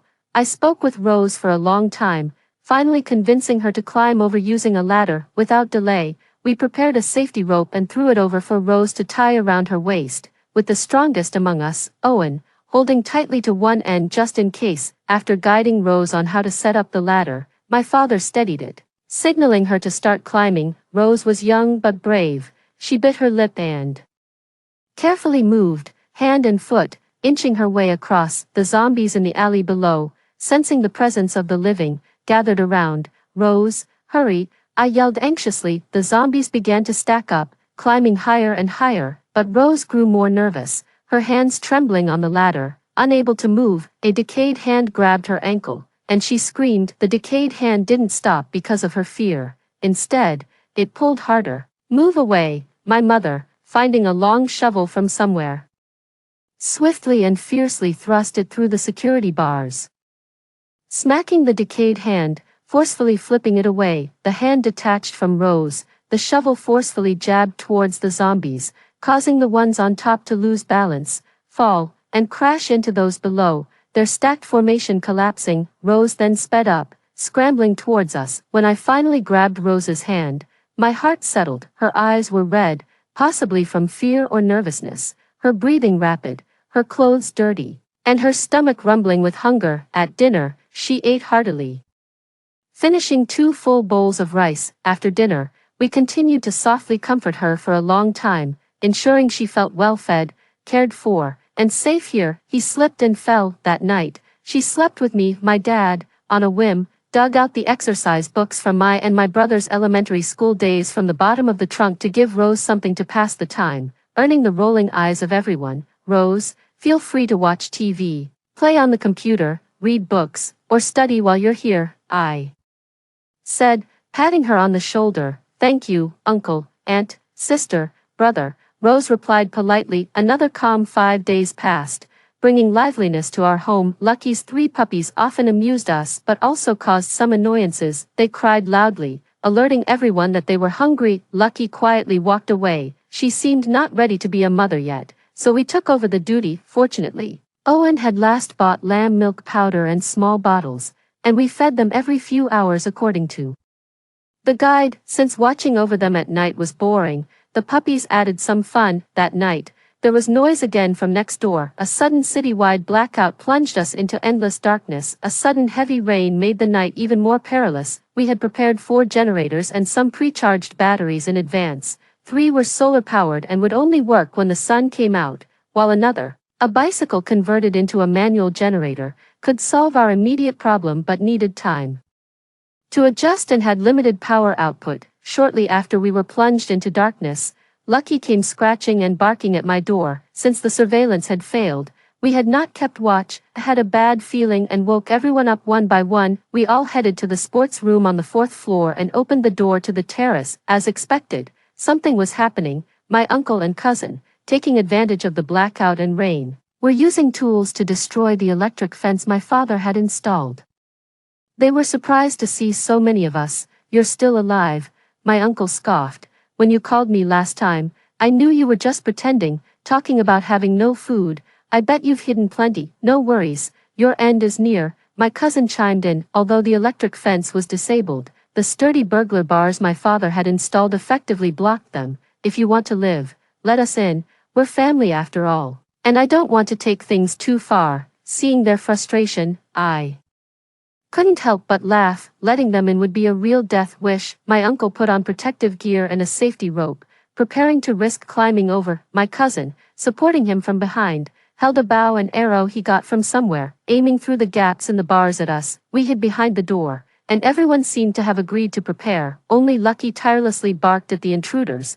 We were worried about it getting hurt, so we temporarily blocked it and had Rose watch over Lucky and the puppies. My uncle moved to the side, planning to bypass the area without debris. Seeing us scared and hiding, he climbed over more confidently. Suddenly, Owen rushed out and threw a bucket of lubricant oil over the bars. Seeing our movement, my cousin immediately released the arrow, but he couldn't use the bow properly. The arrow just fell straight to the ground, his bluff exposed. My cousin looked embarrassed. I grabbed a box of firecrackers, long forgotten when they were purchased, lit them, and threw them at my uncle. The firecrackers burst open on him with loud pops. My mom took out a chain, prepared at some unknown time, and started swinging it near my uncle, occasionally hitting him, painful and unable to dodge, and unable to grasp the lubricated bars. My uncle lost his grip and fell. He fell off the balcony. However, the safety line holding his life taut prevented him from plummeting directly to the ground. The other end of the rope was tied around his cousin's waist,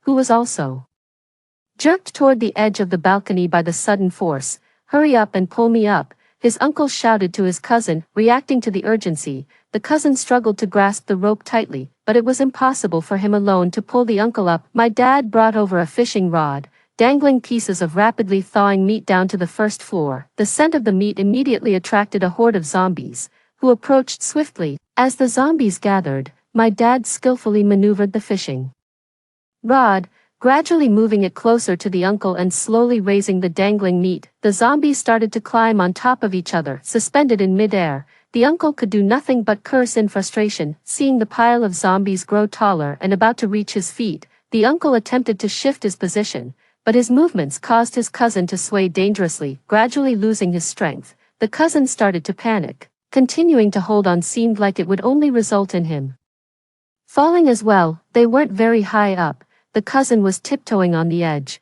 but half of his body was being pulled out. After struggling for a long time, it seemed he had exhausted his strength. "Dad, I'm sorry." The cousin gritted his teeth and untied his end of the safety line. "You wretched child," his uncle exclaimed, just as he hit the ground. The loud crash and the fresh scent of a human attracted the zombies, causing the makeshift zombie tower to collapse, and they swarmed over. The recoil from stepping back caused the cousin to fall backwards, hitting his head on the tool they had earlier used to break the balcony rail. Bright red blood spilled from the back of his head. His eyes were wide open and his mouth slightly agape, motionless. My dad cut the fishing line, and the pieces of meat dropped swiftly, drawing the zombies in that direction, holding a long shovel. My mom remarked wistfully, "I didn't even get to use this tool." My younger brother, holding a pot of boiling water, nodded in agreement, saying, "Same here." Regardless, the uncle's death had lifted the crisis he had caused us. We relied on our abundant supplies to live a secluded life at home. However, as power outages began, the situation in the world grew increasingly chaotic. With power and water outages, disasters, diseases, and deaths, despair enveloped human society. Humans ultimately failed to control the zombies. With no more production in human society, although we tried to grow some vegetables to sustain ourselves, it couldn't keep up with the rate at which we were using supplies.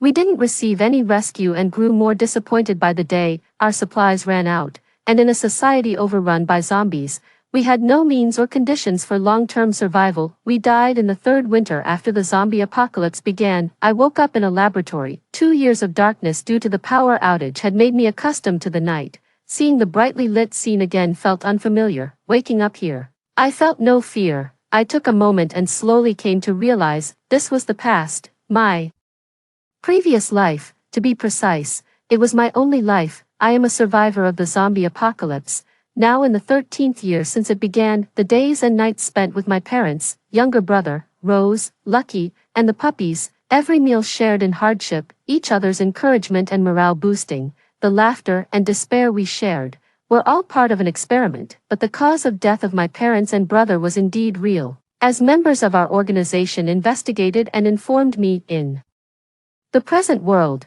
there are countless zombies, but even more terrifying, ambitious scientists have mastered a technology to control and domesticate zombies, implanting a unified consciousness in these virus-infected, mindless beings, turning them into tools and aids. This technology was also misused by certain powers, leading some scientists to become rulers who established legions of zombies, thereby stripping others of their freedom and rights. I can't clearly remember how I survived the chaos, but I do recall that the organization saved me in the nick of time. Since then, in order to preserve life, I have been following the actions of the organization. The organization is also a global entity, and we vehemently oppose those rulers who control zombies, hoping to save humanity and the zombies, and to restore society to its former trajectory. Our scientists have worked for years and have solved the problem of consciousness traversal. The experiment is now in the testing phase, with unknown risks and effects. Its code name is Return to 3202. I am part of the third group of test subjects, along with a few other volunteers, returning to the moment before the apocalypse struck. Our experiment failed, a familiar voice said. No, the experiment was successful, another calm, authoritative voice responded. I saw the lead professor and his students standing around the experimental bed. According to our data monitoring, the death times of the experimenters' family members have changed compared to before the experiment. The professor continued, this is the butterfly effect caused by the experiment. The experimenters went back and changed the survival conditions of their families. Several doctors came over with equipment to examine me and nodded at the professor. Also, in this experiment, none of the experimenters were injured or killed, the professor said, his body coughing heavily from his constant hard work. Cough, cough, cough. This means that the experiment was successful, Professor, but the state of the zombie apocalypse has hardly changed, the leader said. Puzzled, the professor looked up at the leader, his eyes old yet resolute. Next, we will move from a small pilot to involving the entire populace. By having everyone participate in consciousness traversal and going back, we can maximize our impact. The leader nodded. Understood. This is very important. We'll go back and discuss the details of the plan. As the group dispersed from the room, I remained sitting on the experimental bed while the professor's students asked and recorded various questions about the consciousness traversal. Sis, you're awake. I trembled at hearing this voice. Owen, you're here too. I saw the tall boy who entered the room, his expression joyful. Yeah, sis, I woke up earlier than you. I remembered, during the apocalypse, how Owen stubbornly refused to eat, and I watched helplessly as he took his last breath, leaving the last bit of food for me. After I woke up, I came to check on you every day, but we couldn't come in until your experiment was over. Owen helped me stand up and asked, how are you feeling? Are you hungry? Mom and Dad are eating in the cafeteria. I asked them to pack something for you, feeling quite hungry after stopping the nutrient solution. I nodded. Owen, I still don't quite understand. What is it? Did we experience the same apocalypse? I remember Lucky, Rose, Uncle. Yes, that's right. So why did you and Mom and Dad know about the apocalypse from the start and stock up, while I didn't know? And why, in this life's memory, are you all gone? You were killed by zombies in the subway, and Mom and Dad were killed by Uncle. My head felt dizzy, because, sis, this time your experiment was part of the new group's forgotten experiment. Owen explained.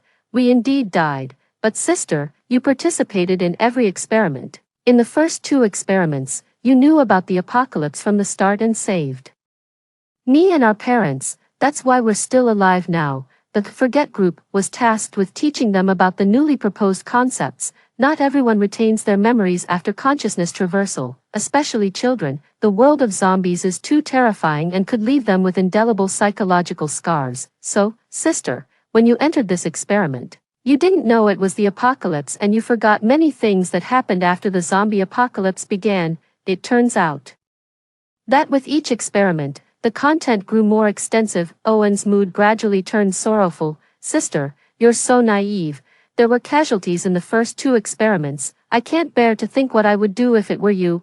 I looked at his naive expression and hugged him with a smile. Return to 3202. The success of the third experiment meant that the plan for all of humanity's consciousness to traverse was pushed forward to keep ambitious rulers from learning of our plans and taking action. We raced against time itself. Professors and students worked tirelessly, refining the technology. Leaders mobilized covertly around the world, ensuring all survivors understood and accepted joining this great battle against the zombie world, and organized staff to train them for post-traversal consciousness, informing people of their roles. Intelligence and undercover groups found ways to block the transmission of our plans to ambitious rulers, buying time and space for our plans. Execution. We ordinary people, unsure if we could witness the success of the great battle, knew the results of the plan for all survivors to traverse consciousness were unpredictable and that the world could change in unforeseen ways. Thus, we treasured the days of living and gathering more than ever. Finally, the day the plan commenced arrived, and laboratories worldwide initiated the consciousness traversal. Once again, my parents, brother, and I returned to the day the apocalypse began, this time only going out to buy essential food and supplies. Like everyone else, unbeknownst to us, governments worldwide had begun to unite to stop the spread of the zombie virus and control the infected zombies. The nation locked down most resources, and people could buy limited amounts at convenience stores. After 3 days, resources would be distributed uniformly to ensure every household had sufficient necessities and food, with electricity supplied normally. Factories operated at full speed to guarantee the production of various materials, and transport networks remained smooth to prevent any public panic due to shortages, since many people had undergone training before traversing. Apart from those who turned into zombies in the previous world, everyone cooperated actively. Only by uniting could we overcome the difficulty and avoid returning to the terrifying zombie apocalypse of the past. Thus, we smoothly got through the initial stage of the zombie apocalypse. Countries also closely monitored ambitious scientists, preventing them from controlling zombies through technology and causing turmoil. Thanks to the national rationing system and the continuous production of resources, people stayed home comfortably for a while, giving governments space to search for and relocate zombies in public areas. After intense technological breakthroughs, a cure for the zombie virus was developed. This meant that those who had become zombies could, after some time, be treated and return to normal. Humanity united like never before, nipping the dreadful future in the bud. By controlling the number of infections from the start and actively treating them, the zombie legions never posed a threat to human society. Under the slogan, "Saving Zombies is also saving our families," countries organized and planned deep operations to rescue those zombies held captive and destroy the lairs of the evil ambitious scientists. The zombie apocalypse was smoothly and gradually resolved with the close and orderly cooperation of various countries, allowing humanity to see the world's dawn once again. Finally, the spring festival holiday arrived, and I fought through the ticket rush during the spring transportation period, happily boarding the train home. Dad picked me up at the station. "Rebecca, over here." I ran to the car, dragging my luggage, and sat in the passenger seat. The streets were bustling, and the market was full of people buying New Year goods. Shops along the road played festive New Year songs through loudspeakers, familiar tunes we had grown up listening to. I saw the professor on the big screen in the city center, being honored as one of the world figures for his outstanding achievements in a grand hall. Back at home, the warm air enveloped me as I entered, and Lucky, excited, pounced on me, wagging his tail frantically. My brother carried my luggage back to my room, and Mom, busy in the kitchen, greeted me with the familiar aroma of my favorite dish. Lucky's puppies had all gone to reliable new homes, and my parents still saw them often when walking the dog. Many neighbors have also returned home for the New Year celebration. I saw Rose being brought back by her parents, warmly greeted by her grandparents at the door, all of them laughing and chatting as they went upstairs together. From her room on the second floor, she spotted me on the balcony, enthusiastically waving at me. The children undergo a form of consciousness travel that erases memories, so she likely has no recollection of her previous apocalyptic experiences. This is for the better. Without the memories of that dark world, she won't remember the brutal carnage and can grow up more peacefully and comfortably. Uncle's house seemed deserted. The specifics are unknown, but they might have sold the house and moved away, likely never to be seen again. The table was set with a delicious and aromatic New Year's Eve dinner. Our family of 4 harmonized with the background music of the Spring Festival Gala and the occasional beautiful fireworks lighting up the sky. Wisely choosing not to dwell on past despair and hardships, on this New Year's Eve, a night of family reunion, we talked and laughed, showing care for each other. It's wonderful, indeed, marking the end of one year and the beginning of another.